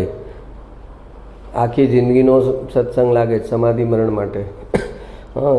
આપણે ઓલા છેલ્લે આઈસીયુમાં હોય ને એને ધર્મ ધ્યાન કરાવે તો ક્યાંથી ભાઈ ધર્મ ધ્યાન થઈ જશે? એક વ્યવહાર છે, એક લૌકિક વ્યવહાર છે, એની જગાએ છે. બાકી એનાથી કાંઈ ન થાય કે હવે તમે એને ભાન નથી, કોમામાં વયા ગયા ને તમે આત્મસિદ્ધિ મૂકી દો. આઈસીયુમાં આવે તો આત્મસિદ્ધિ મૂકી દે છે. નવકાર મંત્ર મૂકી દે. શું થશે એનાથી? આખી જિંદગીનો સમ ટોટલ નીકળે. તારા ભાવ આખી જિંદગીમાં તને કઈ ચીજોમાં રસ આવ્યો છે, એ રસ તારો છેલ્લી ઘડીએ સમ ટોટલ આવશે, એનું રિઝલ્ટન્ટ આવશે લાસ્ટ. અને તારો ઉપયોગ ઓટોમેટિક એ જે રસવાળી વસ્તુ છે એના તરફ વયો જશે. કેમ કે મૃત્યુ સમયે તો બધું જ તારો અહંકાર, તારું માઇન્ડ બધું જ શિથિલ થવા લાગશે. એનો કંટ્રોલ નહીં રહે. તો કંટ્રોલ નહીં રહે ત્યારે એ ક્યાં જશે? પાણીને કંટ્રોલ કરનાર કોઈ ન હોય તો ક્યાં જશે? તો કંઈ ઢાળથી નીચે જશે. ઉપર મોકલવું હોય તો પંપથી મોકલવું પડે, પણ એ પંપ બંધ થઈ જશે તો પાણી ક્યાં જશે? તો કંઈ ઢાળ ગોતી લેશે અને ઢાળ તરફ જશે. તો એવી રીતે ઉપયોગ મૃત્યુ વખતે ક્યાં જશે? તો કંઈ ઢાળ ગોતી લેશે. એને રસ ને પ્રવૃત્તિ એની કઈ રહી છે, કઈ ચીજમાં એનો રસ રહ્યો છે, આખી જિંદગીમાં એને કઈ ચીજમાં એક્સાઇટમેન્ટ રહી છે, કઈ ચીજમાં એને મજા આવી છે, એ તરફ એનો ઉપયોગ વયો જશે એની મેળે. અને એ પ્રમાણેના વિચાર એની મેળે થઈ જશે. તો એ સમાધિ મરણ તો એ ઉપયોગ આત્મા તરફ ક્યારે જશે? કે એણે આખી જિંદગી આત્માનો રસ કેળવેલો હશે, આત્માનો મહિમા કેળવેલો હશે, તો એને એમાં એનો રસ હશે આત્મામાં, તો એ મૃત્યુ સમયે એનો ઉપયોગ જે છે એ આત્મા તરફ વયો જશે. પણ એ છેલ્લી ઘડી એક્ઝામના આગલા દિવસે ઓલો ઠોઠ છોકરો ભણવા બેસે એકદમ સિન્સિયરિટીથી, મમ્મીને દેખાડે તો 2 દિવસની રજા હોય ને એમાં ભણતો હોય. ટીવી કર્યું હતું? ના મમ્મી ટીવીને હાથ જ નથી લગાવ્યો. અરે પણ તું હવે લગાવે કે ન લગાવે કાંઈ ફરક નથી પડવાનો. તારે આખું વરસ જે તે કરી લીધું છે ને એમાં તું હવે ટીવી જુએ તોય કાંઈ નથી, ન જુએ તોય કાંઈ નથી. પણ એને ખબર છે કે આ છેલ્લા 2 દિવસ તો મારે સિન્સિયર રહેવું પડશે, નહીં તો રિઝલ્ટ આવશે ત્યારે 2 લાફા વધારે પડશે. લાફા તો પડવાના છે કે છેલ્લે દિવસે પણ તે ન વાંચ્યું, એ દિવસે પણ તું ટીવી કરીને બેઠો હતો, એમ મારા પર ઇલ્ઝામ આવશે તો કમસે કમ એટલી ઇમ્પ્રેશન સારી રાખું કે ના છેલ્લા 2 દિવસ તો ભણ્યો હતો. તો એ છેલ્લા 2 દિવસનું ભણવાનું કામ નથી લાગતું. આખી જિંદગીનો સત્સંગ લાગે છે સમાધિ મરણ માટે. સમાધિ મરણ એટલે મૃત્યુ સમયે જ્ઞાનની સ્વિચ ઓન હોય. જ્ઞાનની સ્વિચ ઓન હોય એટલે એને સ્વપરનું ભાન હોય, એનું બે જ્ઞાન ચાલુ હોય કે આ જે છૂટી રહ્યું છે એ શરીર છે અને હું જે જવાનો છું એ પણ નવું શરીર છે, આ જૂનું શરીર છૂટી રહ્યું છે અને નવા શરીરમાં મારે જવાનું છે, પણ મારું મૃત્યુ થતું નથી, હું મરતો નથી. એ જ્ઞાનની સ્વિચ ઓન હોય તો જ્ઞાન તો અહીંયાથી ત્યાં વયું જાય. અત્યારે આ શરીરને જાણે છે, નવા શરીરમાં જઈને નવા શરીરને જાણશે. જ્ઞાનને તો ફરક જ નથી. એ જ્ઞાનની અંદર કાંઈ ડિસકન્ટિન્યુટી જેવું જ નથી. આપણે ગાડીમાં બેઠા હતા તો આપણું જ્ઞાન ઈ ગાડીમાં જાણતું હતું કે આ ગાડી છે, અને હવે આ ફ્લેટમાં આવ્યા તો આ ફ્લેટને જાણે છે. તો જ્ઞાનને ક્યાં ફરક છે કે હું ગાડીમાં હતું કે અહીંયા હતું? હું તો જ્ઞાન છું. તો એમ આ શરીર છૂટી ગયું અને ઓલું શરીર આવ્યું તો જ્ઞાનને મૃત્યુ જેવું, જો જ્ઞાનમાં એનું એકત્વ હોય તો મૃત્યુનો એ ભાન જ ન થાય કે મૃત્યુ થયું, કેવી રીતે થયું. હું જાણનારા રૂપે જ જો હોય એને મૃત્યુનો અહેસાસ નથી થતો કે અરે મૃત્યુ કેવી રીતે થયું, હું તો છું જ, હું ક્યાં મર્યો છું. જેમ કે જ્ઞાન ઓન છે. હા, તો પછી તો શું થયું છે? તો હા, શરીર બદલાણું એ જ્ઞાન કરી લેશે કે જૂનું શરીર ગયું છે ને નવું શરીર આવ્યું છે. પણ મૃત્યુ જેવી ચીજ જ નથી. આત્માને મૃત્યુ જેવી ચીજ છે જ નહીં. મૃત્યુ કેવું આત્માનું એ મિથ્યાત્વ છે મોટામાં મોટું, કે મૃત્યુ ક્યાં થયું છે. પણ એક સેકન્ડનો પણ ગેપ નથી પડતો. 3 સમયમાં તો અહીંથી દેવલોકમાં પહોંચી જાય, 3 સમયમાં અહીંથી નરકમાં પહોંચી જાય છે. 3 સમયમાં, એક સેકન્ડમાં અબજો સમય છે. એવા 3 સમયમાં અહીંથી જ્યાં આખા 14 રાજલોકમાં જ્યાં પણ પહોંચવાનું હોય ત્યાં પહોંચી જાય છે. એક સમયમાં પૂતગલ પરમાણુ એક સમયમાં 14 રાજલોકની આ જર્ની કરી લે છે, એક જ સમયમાં. એટલી સ્પીડ તો પૂતગલની છે. જેમ કીધું કે બપોરના સૂતા, મેં કીધું ને નાનપણમાં સૂતો ને તો હું સૂઈને ઉઠું પછી બધાને પૂછું કે હું સૂઈ ગયો હતો. ઓકે, તો શું કરતો હતો? ના, મને કહો ને, હું સૂતો હતો. એ લોકો મારી મજાક ઉડાવે, ગુસ્સો જ કરે મારા પર કે આ રોજનો ઢોંગ કરે છે. 3-3 કલાક સૂઈ જાય ને ઉઠે ને પૂછે કે હું સૂઈ ગયો હતો. પછી એ મને જવાબથી સંતોષ ન થાય. પછી હું જોઉં કે મારા ફાધર છે ને ક્યારે આવ્યા એ મને ખબર નથી. એની જમે ને તો અડધો પોણો કલાક થાય શાંતિથી, તો એ પણ મને ખબર નથી. અને એ તો આવી ગયા છે, તો મતલબ કે એ ક્યારે આવ્યા, ક્યારે જઈમાં મને કાંઈ નથી ખબર. તો હું સૂઈ ગયો હોઈશ. કેમ કે અંદર જે જાણવાનું કાર્ય છે ને એ કન્ટિન્યુઅસ ચાલુ હોય. તો તમને ઊંઘનો અહેસાસ ન થાય. હું ક્યાં સૂતો હતો? બહારનું નહોતો જાણતો તો અંદર ચાલતું હતું એ જાણતો હતો. હું સૂતો હતો ક્યાં? તો લૌકિકમાં પણ થોડી ઘણી જાગૃતિ થઈ હોય તો ઊંઘમાં તમને આ અહેસાસ આવે કે હું સૂતો હતો. તો જો આ જાગૃતિ હોય તો તમારે કોઈને પૂછવું પડે કે મારું મૃત્યુ થયું? શું વાત કરો છો? અચ્છા, શરીર છૂટી ગયું, ઓલું નવું શરીર આવ્યું. Okay, fine. સમાધિ મરણ એટલે મૃત્યુ સમયે જ્ઞાનની સ્વિચ ઓન હોય. અસમાધિ મરણ એટલે મૃત્યુ સમયે જ્ઞાનની સ્વિચ ઓફ હોય. જ્ઞાનની સ્વિચ ઓફ, અને આ જન્મની જે છેલ્લી ક્ષણ હોય એ આવતા જન્મની પહેલી ક્ષણ થઈ જાય. આ જન્મની જે છેલ્લી ક્ષણની જે સ્થિતિ હોય એ આવતા જન્મની પહેલી ક્ષણની સ્થિતિ થઈ જાય. એટલે અહીંયા જેવી સ્વિચ ઓફ છે અને એનું મૃત્યુ થયું એટલે એનો જે જન્મ થશે એ પણ સ્વિચ ઓફ સાથે થશે. જ્ઞાનની સ્વિચ ઓફ થશે એટલે એને કેટલા જ્ઞાનાવણીનો જથ્થો લેશે અને એનો જન્મ થશે ત્યાં એને એટલા જ્ઞાનાવણીય કર્મ લાગશે. અસમાધિ મરણ એટલે તો કીધું ને, એક ભવ સમાધિ મરણ કર તો અનંત ભવ ટળી જશે. કેમ કે મૃત્યુ સમયે જો ભાન રહી ગયું કે ખરેખર હું મરતો જ નથી તો પછી પતી ગઈ વાત. તો એ તો તારું ધ્રુવ દ્રવ્ય સાથેનું એકત્વ છે. પર્યાય બદલાણી પણ ધ્રુવ દ્રવ્ય તો એનું જ છે.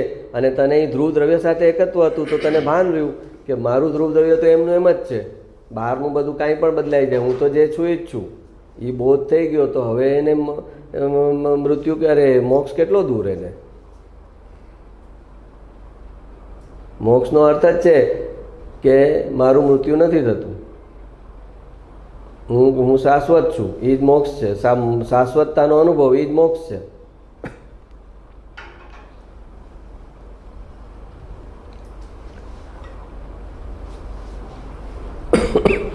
રાગ દ્વેષ થઈ જવા એ ચારિત્રનો દોષ છે, પણ રાગ દ્વેષ પર અટકી જવું, યુ ટર્ન ન લેવો એ મિથ્યાત્વનો દોષ છે.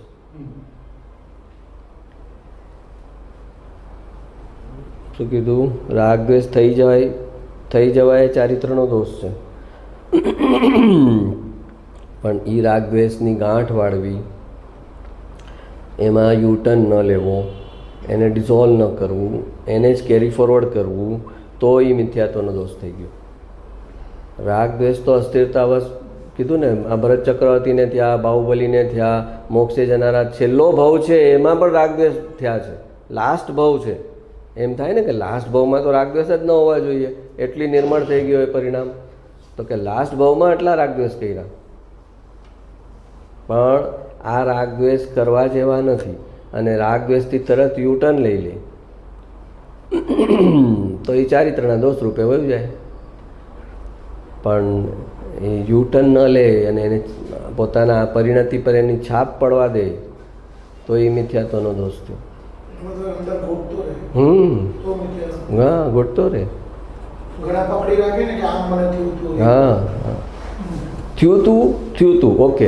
હવે સામેની નહીં, સામેની વ્યક્તિ હજી હવે બદલવાને તૈયાર છે ત્યારે પણ ન છોડે તો એ મિથ્યાત્વનો દોષ કહેવાય. સામેની વ્યક્તિ દોષ કન્ટિન્યુ રાખે તો ન થઈ શકે, પણ જે દોષ એણે કર્યો છે એ હવે એ છોડી દેવાને તૈયાર છે, એની માફી માગી લેવાની તૈયાર છે, અને નોર્મલ થઈ જવાને હવે ભવિષ્યમાં ન કરવાની તૈયાર છે. અને તો પણ માફ ન કરે કે નહીં મારી સાથે આમ કર્યું હતું, તો સમજી જવાનું કે એણે પકડી રાખ્યું છે. પણ દોષ કન્ટિન્યુ રાખે અને મિચ્છામી દુક્કડમ કરતો જાય તો એની કિંમત નહીં. દોષ કન્ટિન્યુ રાખે અને મિચ્છામી દુક્કડમ કરતો જાય હર વર્ષનું અને નવું એકાઉન્ટ ખોલતો જાય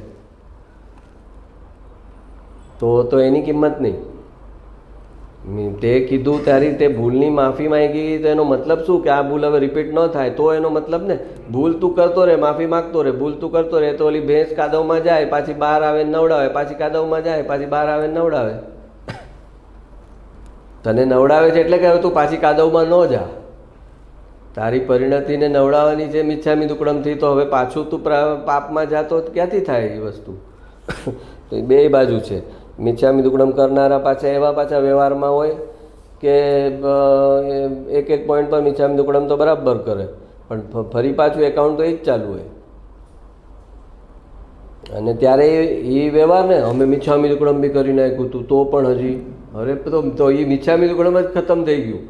તું એમ કે મેં સોરી તો કહી દીધું તું, ઘણા લોકોએ એમ કાંઈ બી થઈ ગયું ને તો કે મેં સોરી કહી દીધું હતું ને ભૂલ થઈ હતી મારી, તો હવે આ સોરી કીધું કહેવાય? કોઈ એણે ફીલ કર્યું, અહેસાસમાંથી સોરી કીધું, દિલથી સોરી કીધું કે હોંઠથી સોરી કીધું? બે રીતે સોરી કહી શકાય. હોંઠથી એ કહી શકાય, અમુક સંજોગના દબાણ હોય, અમુક પરિસ્થિતિ હોય કે આમાં આપણે જેમ ઓલો છોકરો હોય એને ડર લાગે કે આ સર મને ક્લાસમાંથી કાઢી મૂકશે, એટલે આજે ચાલ હવે લેટ આવ્યો છું ને સર આટલું મને ખીજાય છે, સોરી કહી દેવા દે ને તો મને પછી ક્લાસમાં નહીં આવવા દે, મને મારું સેકન્ડ ટર્મમાં ટ્યુશન નહીં લે. એ ડરમાંથી કરે, તો એ ડરમાંથી કરશે, એ હોંઠથી બોલે જ સોરી, એ હૃદયથી નથી બોલતો, એને પોતાની ભૂલનો અહેસાસ નથી.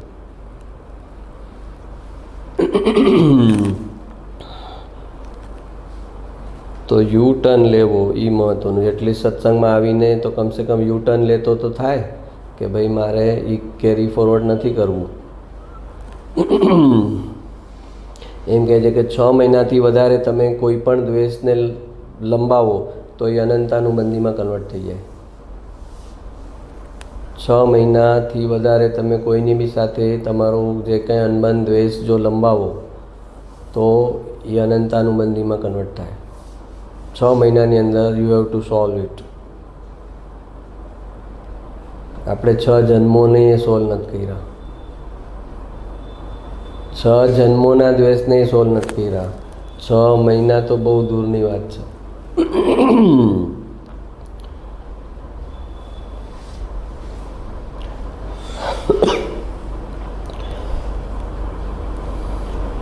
એટલે એમાં તમે કહો છો રિઝોલ્વ કરી લેવાની વાત છે ને, કા માફી દઈ દેવી કા માફી લઈ લેવી. માગી લેવી. પરનું લક્ષ છોડે તો પ્રમાણ ઉપર આવે, પર્યાયનું લક્ષ છોડે તો નિશ્ચય ઉપર આવે, નિશ્ચયને અતિક્રાંત કરે તો અનુભવ ઉપર આવે. પરનું લક્ષ છોડે તો પ્રમાણ ઉપર આવે. પ્રમાણ જ્ઞાન શું કહે છે કે તારું અસ્તિત્વ ક્યાં સુધી છે, તારા અસ્તિત્વની સત્તા મર્યાદા ક્યાં સુધી છે, તો કે તારું દ્રવ્ય, તારા ગુણ અને તારી પર્યાય, ત્યાં તારું અસ્તિત્વ પૂરું થઈ ગયું. તારી પર્યાય ઉપર તારું અસ્તિત્વ પૂરું થઈ ગયું. હવે એનાથી બહાર જેટલું છે એ તારી પર્યાયમાં નથી, એ તારા માટે એ પર છે. પ્રમાણ જ્ઞાન કહે છે કે દ્રવ્ય, ગુણ અને પર્યાય, તારો આત્મા, એના ગુણ અને એની પર્યાય, ત્યાં તારું અસ્તિત્વ એટલા પૂરતું જ છે. એની બહાર તારું અસ્તિત્વ નથી. એ પ્રમાણ કહે છે. પર્યાયનું લક્ષ છોડે તો નિશ્ચય ઉપર આવે. હવે પ્રમાણે તો પર્યાય કીધી કે તારી જ છે, તારું અસ્તિત્વ પર્યાયમાં છે અને એ તારી મર્યાદા છે. પર્યાય એ તારી લાસ્ટ મર્યાદા છે. પણ નિશ્ચયને એ કીધું ના, પર્યાય લાસ્ટ મર્યાદા નહીં, દ્રવ્ય લાસ્ટ મર્યાદા. દ્રવ્ય અને ગુણ એ જ મારી લાસ્ટ મર્યાદા, પર્યાય પણ મારી નહીં. નિશ્ચયને એમ કીધું. એક ઓર ચીજ ડેલીટ કરી. પ્રમાણે શું ડેલીટ કર્યું? પ્રમાણે આખા સંસારને ડેલીટ કર્યો, આખા જગતને ડેલીટ કર્યું કે એ તારી નથી, તારી વસ્તુ નથી, તારી પર્યાયની બહાર છે એટલે એ તારી વસ્તુ નથી. એટલે એ આખો જે આપણે કીધું ને અસદ્ભુત ઉપચરિત વ્યવહાર નહીં જે કીધો, જેમાં આખું જગત આવી ગયું, એ અસદ્ભુત ઉપચરિત વ્યવહાર નહીં એ આ કર્યું કે એણે તને આખા જગતથી વેદનાન કરાવી દીધું કે એ તારાથી બહાર છે, તારી પર્યાયની બહાર છે, તારા સાથે વ્યવહારથી જોડાયેલું છે, પણ એ તારી વસ્તુ નથી, એ તારા માટે પર છે. તો એ પરનું લક્ષ છોડે તો પ્રમાણ, પર્યાયનું લક્ષ છોડે તો નિશ્ચય ઉપર આવે. એટલે પર્યાય બી મારી નથી એમ કરે કે ધ્રુવ દ્રવ્ય જ મારું છે, દ્રવ્ય ગુણથી ભરેલું જે દ્રવ્ય છે એ જ મારું છે, ત્યારે એ નિશ્ચય ઉપર આવ્યો. પણ નિશ્ચય ઉપર આવ્યો એને પણ કહેશે કે ભાઈ નિશ્ચય સુધી આવી ગયો તેથી શું? આચાર્યએ એમ સવાલ કર્યો છે એક જગ્યાએ કે તું નિશ્ચયમાં આવી ગયો એથી શું? એનાથી મોક્ષ થઈ જશે? ભૂલી જા. નિશ્ચયમાં આવવાથી મોક્ષ નહીં થાય. નિશ્ચયને અતિક્રાંત કરીશ ત્યારે મોક્ષ થશે. નિશ્ચયમાં સાચા અર્થમાં આવીશ તો દેવલોક થશે, દેવગતિ આવશે. નિશ્ચયમાં સાચા અર્થમાં આવશે તો, નિશ્ચયાભાસના અર્થમાં નહીં. નિશ્ચયાભાસ એ અલગ વસ્તુ છે ને નિશ્ચયમાં સાચા આવવું એ અલગ વસ્તુ છે. નિશ્ચયમાં સાચા આવવું એટલે કે ધ્રુવનો વિકલ્પ કે હું ધ્રુવ છું, એ એનો વિકલ્પમાં આવી ગયો કે બાકી કંઈ જ મારું નથી. ત્યારે એ થયો ધ્રુવનો જે વિકલ્પ છે એ દેવગતિનું કારણ છે, પણ એ મોક્ષનું કારણ નથી. ધ્રુવનો અનુભવ એ મોક્ષનું કારણ છે. ધ્રુવનો જે અનુભવ છે એ નિર્વિકલ્પ અનુભવ છે એ મોક્ષનું કારણ છે, એ સમ્યક દર્શનનું કારણ છે. પણ ધ્રુવનો વિકલ્પ છે એ દેવગતિનું કારણ છે. અને જેણે નિશ્ચયાભાસ કર્યો છે એ તો ધ્રુવમાં સમ્યક પ્રકારે ધ્રુવનો વિકલ્પ પણ એણે ગ્રહણ નથી કર્યો. ધ્રુવનો જે વિકલ્પ ગ્રહણ કરે, ધ્રુવનો જે મહિમા કરે વિકલ્પથી, એને ધ્રુવ બતાવનાર દેવગુરુ શાસ્ત્રનો મહિમા જાય નહીં. એ બે પેરેલલ જ ચાલે. ધ્રુવનો જેને મહિમા આવ્યો જો નિશ્ચયથી, તો એને નિશ્ચયની સામે ધ્રુવ બતાવનાર કોણ છે? તને કોણે બતાવ્યું એ ધ્રુવ? તો કે એ દેવગુરુ શાસ્ત્રથી મળ્યું મને. તો કે એ એનો મહિમા પણ સાયમલ્ટેનિયસલી ચાલશે. કેમ કે તું વિતરાગ નથી તો તારો રાગ ક્યાંક તો જશે ને. વિતરાગ નથી તો તારો રાગ ક્યાંક તો જશે. તો કાં સંસારમાં જશે, કાં તને જેણે ધ્રુવ બતાવ્યું એના તરફ જશે. તેણે કેમ કે ધ્રુવ બતાવ્યું એને મોક્ષનો રસ્તો બતાવ્યો છે તને, તો મોક્ષનો રસ્તો બતાવ્યો છે ત્યાં એના તરફ તારો રાગ જશે. અને તું વિતરાગ થઈશ ત્યારે આ રાગ બી ટળી જશે ને તું વિતરાગ થઈશ. એ આગળની વાત છે. પણ તને જો આ ધ્રુવ બતાવનારનો રાગ નથી થયો તો તને ધ્રુવ પણ અંદર સાચા અર્થમાં તારા હાથમાં નથી આવ્યું. ધ્રુવ જેના હાથમાં આવે એને ધ્રુવને બતાવનારનો રાગ આવે. રસગુલ્લા ખાધા અને સ્વાદ આવ્યો તો એ રસગુલ્લા જેને બનાવ્યા છે એનો તમને મહિમા આવે કે અરે ભાઈ કેટલા સરસ બનાવ્યા તમે. સ્વાદ આવે તો કે એને કે કેટલા સરસ બનાવ્યા, કેવી રીતે બનાવ્યા. સ્વાદ જ ના આવે તો એ શું મહિમા કરે બનાવનારનો?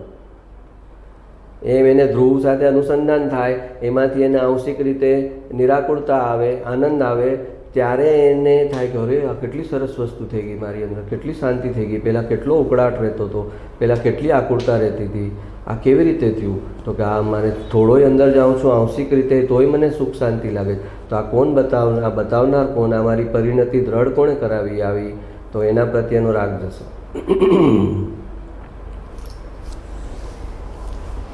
અને નિશ્ચયને અતિક્રાંત કરે તો અનુભવ ઉપર આવે. એટલે હું ધ્રુવ છું, હું પર્યાય નથી, હું ધ્રુવ છું, હું પર્યાય નથી, એ જે વિકલ્પ છે એ વિકલ્પને પણ પાર વયો જાય. અતિક્રાંત કરે એટલે એની પાર વયો જાય, ત્યારે પછી અનુભવ થાય એમાં અનુભવમાં હું દ્રવ્ય છું ને પર્યાય નથી એવો કોઈ વિકલ્પ નથી. બસ જે છે એ આખી વસ્તુ પરિણમતી આખી વસ્તુ અનુભવમાં આવે. એમાં જ્યાં આગળ અહમપણું થવાનું છે દ્રવ્યમાં એ થાય અને પર્યાયનું જ્ઞાન થતું જાય અને દ્રવ્યમાં શ્રદ્ધા રહે. એ આખી પરિણમતી વસ્તુ એને અનુભવમાં આવે.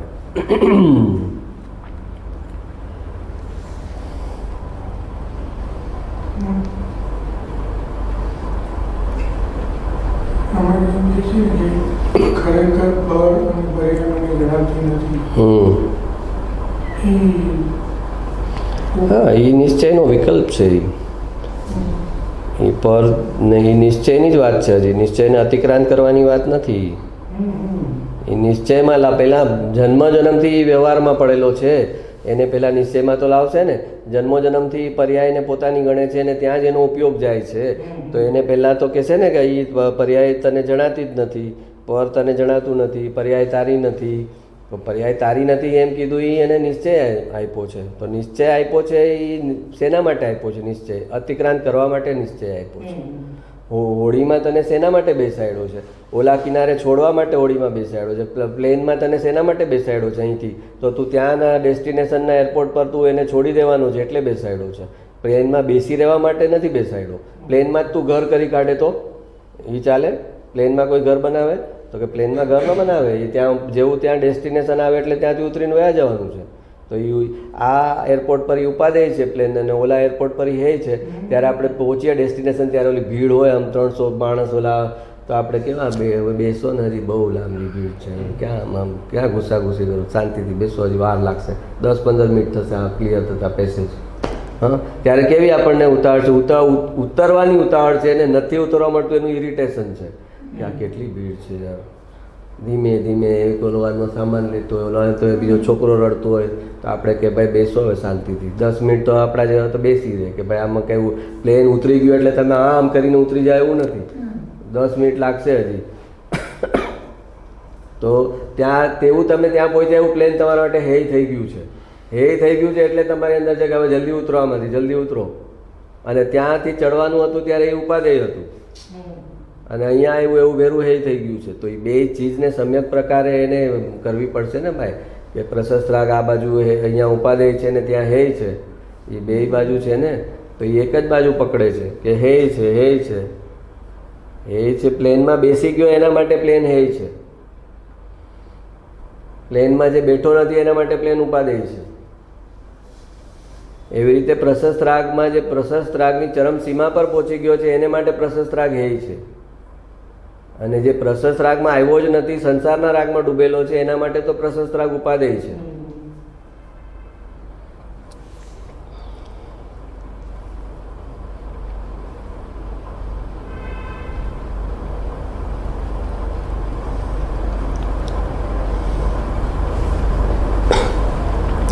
પર્યાયને પર્યાયની રુચિ છૂટે ને દ્રવ્યની રુચિ થાય ત્યારે પર્યાય સહજતાથી ધ્યાન રૂપે પરિણમે છે. પર્યાયને પર્યાયની રુચિ છૂટે, કન્ટિન્યુઅસલી ક્યાં રમત રમે છે, એની બધી રમત જન્મોથી પર્યાયમાં શું થયું? પર્યાયમાં હા, હવે પહેલાં મારે જ્ઞાન ઓછું થતું તો હવે મારે જ્ઞાન વધ્યું. ક્યાં એવી વાત પર્યાય પર? પહેલાં મને ક્રોધ વધારે આવતો તો હવે ઓછો આવે છે. અથવા તો જ્યારે આ નહોતું ત્યારે મને બહુ ગુસ્સો આવે તો એ પર્યાયની વાત છે. હવે મને ગુસ્સો ઓછો આવે એ પર્યાયની વાત છે. વાત તો પર્યાયની જ કરી ને. તે પહેલાં બહુ ગુસ્સો આવતો તો એ પર્યાયની વાત કરતો હતો તું. હવે મને ગુસ્સો ઓછો આવે છે એ પર્યાયની વાત કરે છે તું. પણ મારા ધ્રુવદ્રવ્યમાં ગુસ્સો છે જ નહીં એ વાત છે. અને એનું મહત્ત્વ છે કે મારામાં ધ્રુવદ્રવ્યમાં ગુસ્સો જ નથી, તો હું ઓછા ગુસ્સાથી સંતોષ કેમ કરું? પર્યાયમાં ગુસ્સો ઓછો થયો એનાથી સંતોષ કેમ કરું? પર્યાયમાં કસાય ઓછા થયા એનાથી સંતોષ કેમ કરું? તો એ મન કસાયથી સંતોષ કરે તો મોક્ષની યાત્રા અટકી જાય એની. કીધું ને, મુમુક્ષુતા એ મન કસાયની ભૂમિકા છે અને મન કસાયની મીઠાશ વેચશે એનું મોક્ષ અટકી જશે. બોલો 4 ડિગ્રી તાવમાં હોય ને એને 2 ડિગ્રી પર તાવ આવે ને તોય સારું લાગે.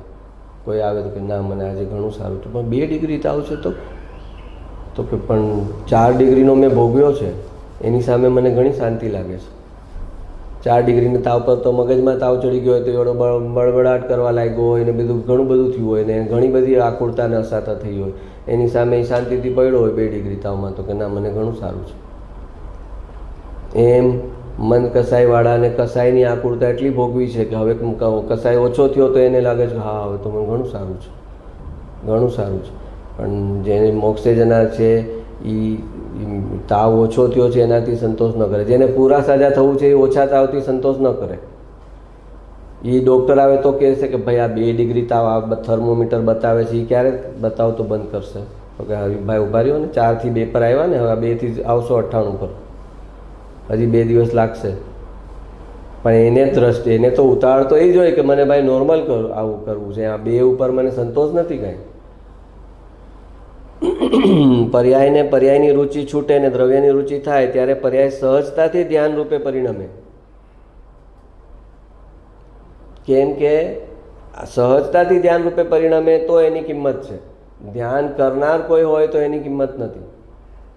ધ્યાન કરવા બેસે, આમ કરીને ધ્યાન કરવા બેસે, પણ તું શું ધ્યાન કરીશ? શેનું ધ્યાન કરીશ? આ spiritual ambition, spiritually ambitious people ધ્યાન કરવા બેસે, ત્રાટક કરવા બેસે. એ મટીરિયલ એમ્બિશિયસમાં ખબર છે કે લિમિટેશન છે, બહુ એમાં આપણે ભાગી શકીએ એમ નથી. આપણે મુકેશ અંબાણીની આગળ નીકળી શકાય એમ નથી. એટલું તો નથી આપણું તાકાત, વીર્ય બહારની દુનિયામાં. હવે અંદરની દુનિયામાં આપણું વીર્ય અજમાવો. અહીંયા ઓછી કોમ્પિટિશન છે. બહારની દુનિયામાં જેટલી હોય એટલી અંદરની દુનિયામાં ન હોય ને, પણ એને ખબર નથી અંદરની દુનિયામાં એટલી કોમ્પિટિશન છે. અંદરની દુનિયામાં બી એને એના ભાઈ મળી જાય કે તું ત્રાટક કેટલી મિનિટ કરે? તો કે મારે 21 મિનિટ થાય. તો કે શું બસ 20 મિનિટ? હું તો 40 મિનિટ કરું છું 4 વર્ષથી. તો ઓલા નસો બધો ઉતરી જાય. તો હું તો 20 મિનિટને મોટું ગણતો હતો, તો 40 મિનિટવાળો આવ્યો. હવે આપણે કેમ કરવાનું? તો કે હવે આપણે બી 50 મિનિટ કરો એટલે એનાથી આગળ. ત્રાટક એટલે ખબર છે શું? ત્રાટક એટલે નથી ખબર? આંખને ઝપકાયા વગર જોયા કરે એક જ ડોટ ઉપર. આંખને ઝપકાવાની નહીં, નોન સ્ટોપ. આંખમાંથી પાણી જાય પણ આંખ ઝપકાવે નહીં, એટલો સ્થિર કરે ઉપયોગ. આ બધા હઠ યોગી, આ બધા બાવાઓ, આ બધા જે એ લોકોને જે સિદ્ધિ પ્રગટે ને બધી આમાંથી પ્રગટે, ત્રાટક કરીને. પણ એ બધી સિદ્ધિ બધી અધોગતિમાં લઈ જાય. સિદ્ધિ પાવર બધા પર્યાયને દ્રવ્યના આશ્રય વગર પર્યાય જે વેરવિખેર છે એને એ કેન્દ્રિત કરે છે. દ્રવ્યના આશ્રય વગર, દ્રવ્યના ભાન વગર. આશ્રય તો દૂર, ભાન પણ નથી દ્રવ્યનું.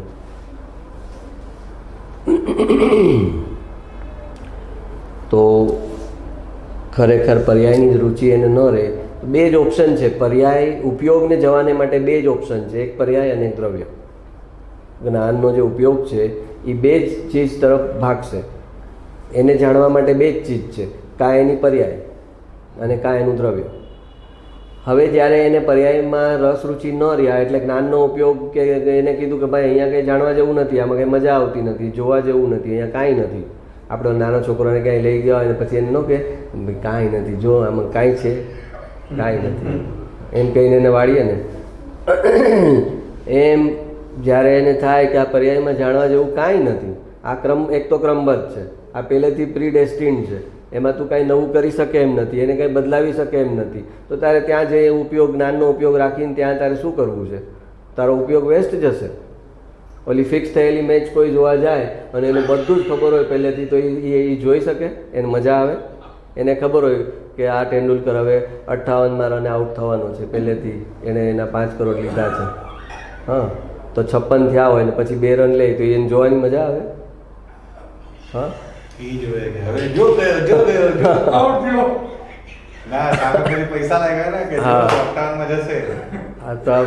આ ક્રમબદ્ધ પર્યાય એટલે શું? ફિક્સ થયેલી મેચ. આખું જગત ફિક્સ થયેલું છે, એની એક એક ઘટના ફિક્સ થયેલી છે. અને એ ભગવાનના કેવળ જ્ઞાનમાં પ્રતિ સમય ઝલકી રહી હર સમયે કેવળ જ્ઞાનની આખી પર્યાય 3 લોક 3 કાળને એક સાથે ઝલકાવે છે. અનંત ભવિષ્યકાળને એક સાથે ઝલકાવે છે. અનંત ભૂતકાળ થઈ ગયો, અનંત ભવિષ્યકાળ થઈ ગયો, એને એક સાથે પ્રતિબિંબિત કરે છે આત્મા. અને એટલે કીધું કે જ્ઞાનને જ્ઞેયની અપેક્ષા નથી. જ્ઞેય છે નથી એની હારે જ્ઞાનને કાંઈ નિસ્બત નથી. ભવિષ્યના કોઈ જ્ઞેય છે નહીં, હાજર નથી, હજી બન્યા નથી. આ કૃષ્ણ ભગવાન 12મા તીર્થંકર થવાના છે, અમ્મમનાથ. તો એ આપણા જે છેલ્લા તીર્થંકર થાય, મહાવીર સ્વામી થાય, ત્યાં આવતી 24ના નામ આપીને જાય. હવે એમાં 12મા તીર્થંકર સમજો કે આપણા કૃષ્ણ ભગવાન છે, શ્રી અમ્મમનાથ. તો મહાવીર સ્વામીને ખાલી નામ ન દેખાય, એ અમ્મમનાથ કેવા લાગવાના છે, શું કરવાના છે, આખી ફિલ્મ ચાલતી હોય, ક્લિયર કટ. જે હજી જૈનમાં જ નથી, એમનો જન્મ જ નથી થયો, એ શું શરીર કેવું હશે, એનો આકાર કેવો હશે, ક્યાં જન્મ થશે, કયા કુટુંબમાં, કાંઈ નથી, તો ઉત્પન્ન જ નથી થઈ એ બધી વસ્તુ. તો એમાં કોઈ એવા પ્રશ્ન પૂછે તો એ જવાબ પણ આપે. કેમ ભરત ચક્રવર્તીએ પ્રશ્ન પૂછ્યો હતો ને ઋષભદેવ ભગવાનને કે તમારા આ સમોસણમાં અત્યારે કોઈ એવો જીવ છે જે ભવિષ્યમાં તીર્થંકર થશે તમારી જેમ? તો કીધું ને ભગવાને કે ભાઈ તારો છોકરો જ છે, એ છે. પછી આ દ્વારકા નગરીનું આગનું હતું, નેમિનાથ ભગવાને કીધું કે 12 વર્ષ પછી દ્વારકામાં આગ લાગશે, આ દ્વિપાયન મુનિની છેડતી થશે ને આગ લાગશે. એટલે એ બધા ભવિષ્યના સવાલો જેને કર્યા હોય. આપણે બેનશ્રીબેનમાં ઉલ્લેખ આવે ને કે સિમંદર સ્વામીએ રાજકુમારને બતાવીને કીધું કે આ રાજકુમાર ભવિષ્યમાં તીર્થંકર થશે. એ ગુરુદેવ, એ બેનશ્રીબેનને યાદ હતું, એમાંથી તો એમણે કીધું કે તમે ભવિષ્યના તીર્થંકર છો. અને સિમંદર સ્વામીએ એલાન કરેલું છે, તમે રાજકુમાર તરીકે બેઠા હતા અને કીધેલું કે આ રાજકુમાર ભવિષ્યમાં તીર્થંકર થશે. એટલે એ બધા જવાબ. પણ આપણે ત્યાં જ તો થાપ ખાધી કે ભગવાને જે આવા ભવિષ્યના કથન કર્યા અને એના જ્ઞાનથી પ્રભાવિત થયા. જો કેટલું કેવળ જ્ઞાન છે, આને તો સર્વજ્ઞ છે, એમ ભગવાનનો નિર્ણય કર્યો. ભગવાનના જ્ઞાનથી પ્રભાવિત થયા. ભગવાનની વિતરાગતા છે, એ ચારિત્ર છે, એનાથી પ્રભાવિત થયા. પણ ભગવાનનું સમ્યક્ત્વ ક્યાં છે એ ન પકડી શક્યા. કે ભગવાનનું જે સમ્યક દર્શન છે, સમ્યક જ્ઞાન પકડ્યું, સમ્યક ચારિત્ર પકડ્યું, પણ સમ્યક્ત્વ પકડી ન શકે જ્યાં સુધી એની શ્રદ્ધા નિર્મળ ન હોય અને એને ખબર ન હોય કે મારે ક્યાં જોવાનું છે અને શું જોવાનું છે. ભગવાનમાં મારે એમની સર્વજ્ઞતા જોવાની છે, એમની વિતરાગતા જોવાની છે, કે એમનું સમ્યક દર્શન જોવાનું છે. એ કૃપાળુદેવ પત્ર જે આપણે લીધેલો કે જેમાં એણે સમજાવ્યું કે જન્મો જન્મ આપણે ભગવાનના સમોસણમાં ગયા અને આપણા પર ટોટલ ફેલ થઈ ગયું એ અનુભવ, આપણને કંઈ કામ ન લાગ્યો એ અનુભવ. એનું કારણ શું? ભગવાનની ઓળખાણ કરવામાં આપણે ક્યાં થાપ ખાધી? તો કે ભગવાનની સર્વજ્ઞતા જોઈ, ભગવાનની વિતરાગતા જોઈ, પણ ભગવાનનું સમ્યક દર્શન ન જોયું. એ સમ્યક દર્શન જોવાની તાકાત માટે પોતાની શ્રદ્ધામાં એટલી નિર્મળતા હોય તો એ પકડી શકે કે આટલી સર્વજ્ઞતા એનાથી અલિપ્ત છે, આટલી વિતરાગતાથી અલિપ્ત છે. વિતરાગ હું છું એમ પણ નથી એને, હું સર્વજ્ઞ છું એમ પણ એને નથી. તો આનું એકત્વ ક્યાં છે? આ બે તો સર્વજ્ઞતા એ પર્યાય છે, વિતરાગતા એ પર્યાય છે. તો આનું એકત્વ ક્યાં છે? તો કે આ બે જગ્યાએ નથી. તો એક જ ઓપ્શન છે કે દ્રવ્ય છે, એમાં એકત્વ છે. એના ધ્રુવ દ્રવ્યમાં એ સ્થિર છે અને સર્વજ્ઞતા પ્રત્યે ઉપેક્ષિત છે, વિતરાગતા પ્રત્યે ઉપેક્ષિત છે. એ પકડે તો પછી એને પાછું સમોસણમાં આવવું ન પડે.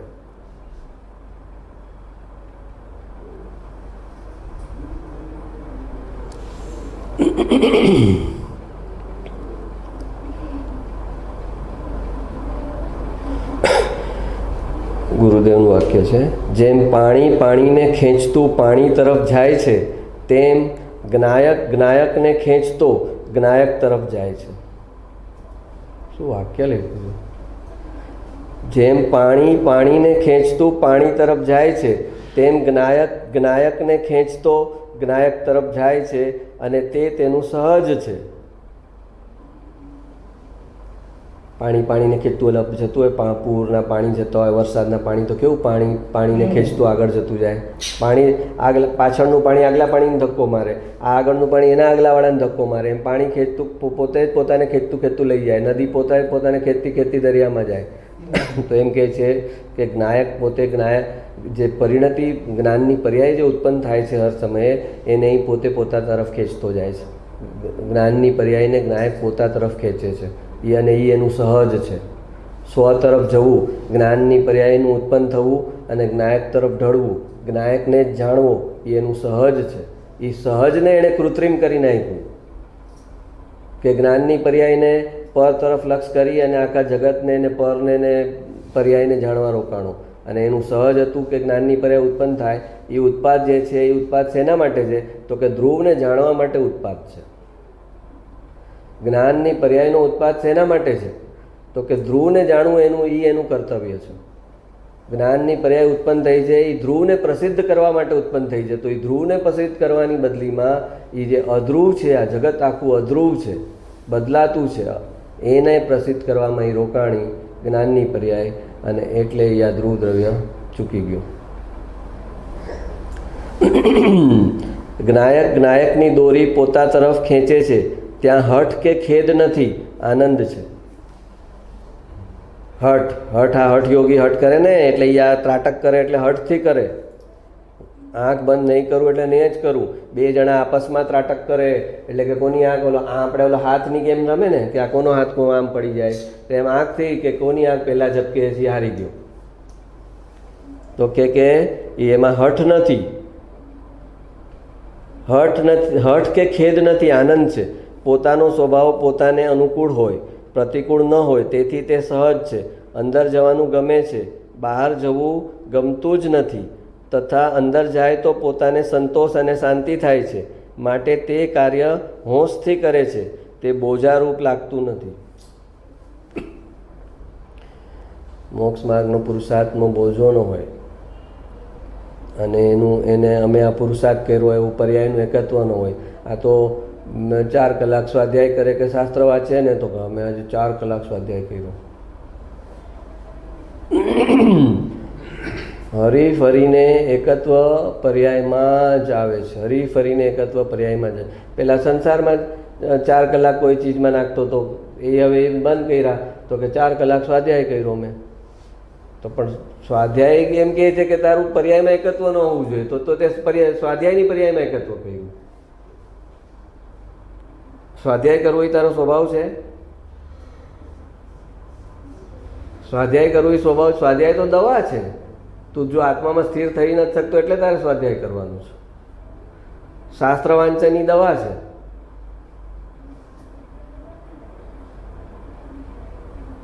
પણ એ દવા જે કીધું, દવાના ફાકડા ભરે છે. જેટલી દવા જલ્દી ખાઈશ, વધારે ખાઈશ ને, એટલો જલ્દી સાજો થઈશ, એમ એને છે. એમાં એ ઓર વધારે બીમાર પડે છે.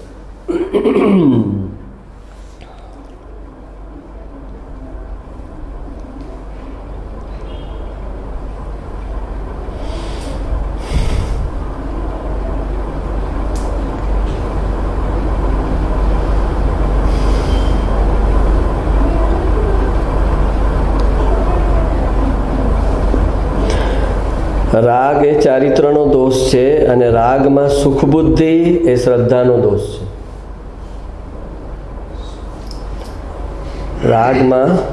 રાગ એ ચારિત્રનો દોષ છે.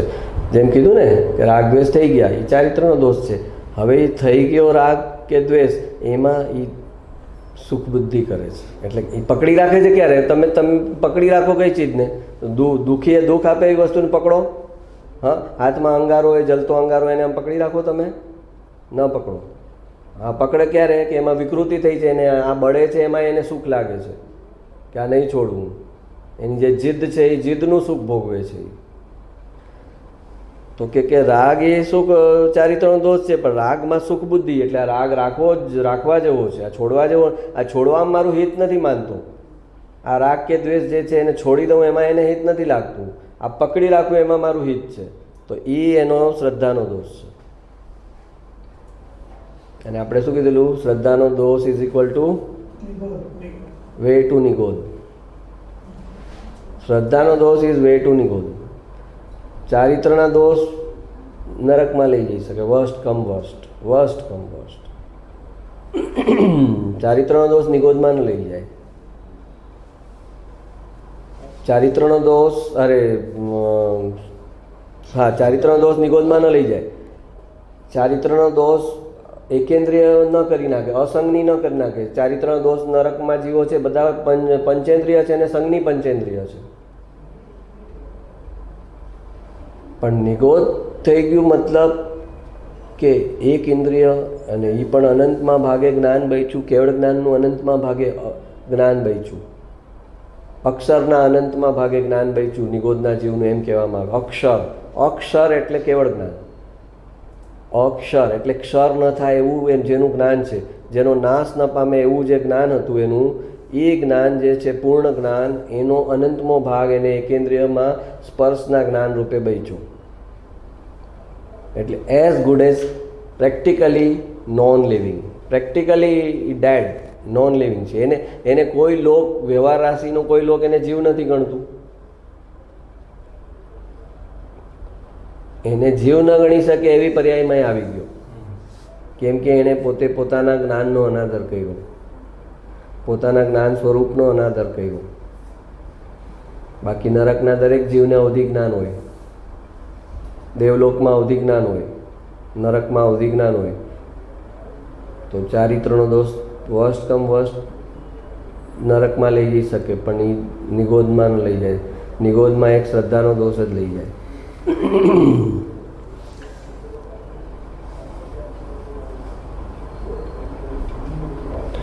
ભાવ દશા હીણી હોવાનું કારણ શું?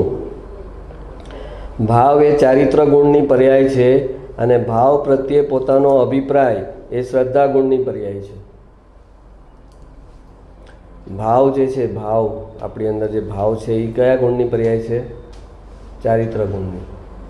ચારિત્ર ગુણની પર્યાય છે એ ભાવ જન્મે છે. આપણને રાગદ્વેષ થાય છે, કોઈકનો મહિમા આવે છે, કોઈકનો મહિમા નથી આવતો. એ જે બધા ભાવ ઉત્પન્ન થાય છે એ આપણા ચારિત્ર ગુણની પર્યાય છે. અને ભાવ પ્રત્યે પોતાનો અભિપ્રાય એ શ્રદ્ધા ગુણની પર્યાય છે. આ જે ભાવ છે, આ ભાવ કરવા જેવો છે કે નથી કરવા જેવો, એ શ્રદ્ધા બતાવે છે.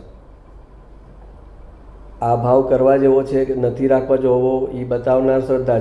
એ જે છે એ અભિપ્રાય જે છે એ શ્રદ્ધા ગુણની પર્યાય છે. જન્મો જન્મ પોતે ભાવ વ્યક્ત કરવા એને કાં તો વીકનેસ ગણી છે, અથવા તો ઓછા સ્માર્ટ, ઓછા ઇન્ટેલિજન્ટ લોકો વેવલા બનીને ભાવ વ્યક્ત કરે એમ ગણ્યું છે. એટલે ભાવ ઉપર અહંકારની લગામ ખેંચીને રાખી છે. હા, એને ભાવદશા ખીલવવી છે, પણ એની શ્રદ્ધામાં છે ભાવદશા ઇઝ ઇક્વલ ટુ વીકનેસ. તમારે પૈસા કમાવાના છે અને તમારા શ્રદ્ધામાં એમ હોય કે ધનવાન is the વીકેસ્ટ person in the world. તમારી અભિપ્રાયમાં એમ છે કે ધનવાન એટલે વીકેસ્ટ પર્સન, અને તમારે પૈસા કમાવા, તો કેવી રીતે કમાવો તમે? ધનવાન તમે સ્ટ્રોંગેસ્ટ પર્સન માનો છો કે પૈસો આવશે, તમારી સ્ટ્રેન્થ વધશે, ત્યારે તમે પૈસા કમાવા જાઓ છો ને. તો તમારો અભિપ્રાય ને તમારું ચારિત્ર ત્યાં મેચ થાય છે કે પૈસાને તમે સ્ટ્રેન્થ ગણો છો એટલે તમે પૈસા કમાવા માટે જાઓ છો. પૈસાને તમે વીકનેસ ગણતા હોય તો કેવી રીતે જાઓ?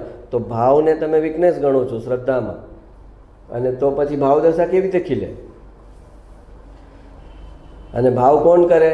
તો કે ઓછા સ્માર્ટ, જેની પાસે સ્માર્ટનેસ ન હોય, જેની પાસે ઇન્ટેલિજન્સ ન હોય, એ લોકો ભાવ બતાવે.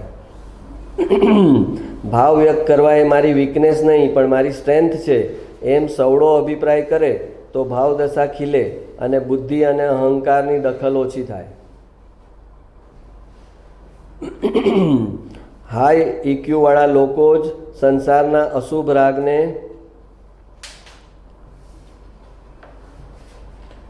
હાઈ ઇક્યુ વાળા લોકો જ સંસારના અશુભ રાગને છોડી પ્રશસ્ત રાગમાં આવી એને પણ પાર કરી મોક્ષે ગયા છે. આ વાતને યાદ રાખવી. હાઈ ઇક્યુ વાળા લોકો જ સંસારના અશુભ રાગને છોડી પ્રશસ્ત રાગમાં આવી એને પણ પાર કરી મોક્ષે ગયા છે. આ વાતને યાદ રાખવી. A weak person has low EQ whereas a strong person has high EQ. નવી ડેફિનેશન.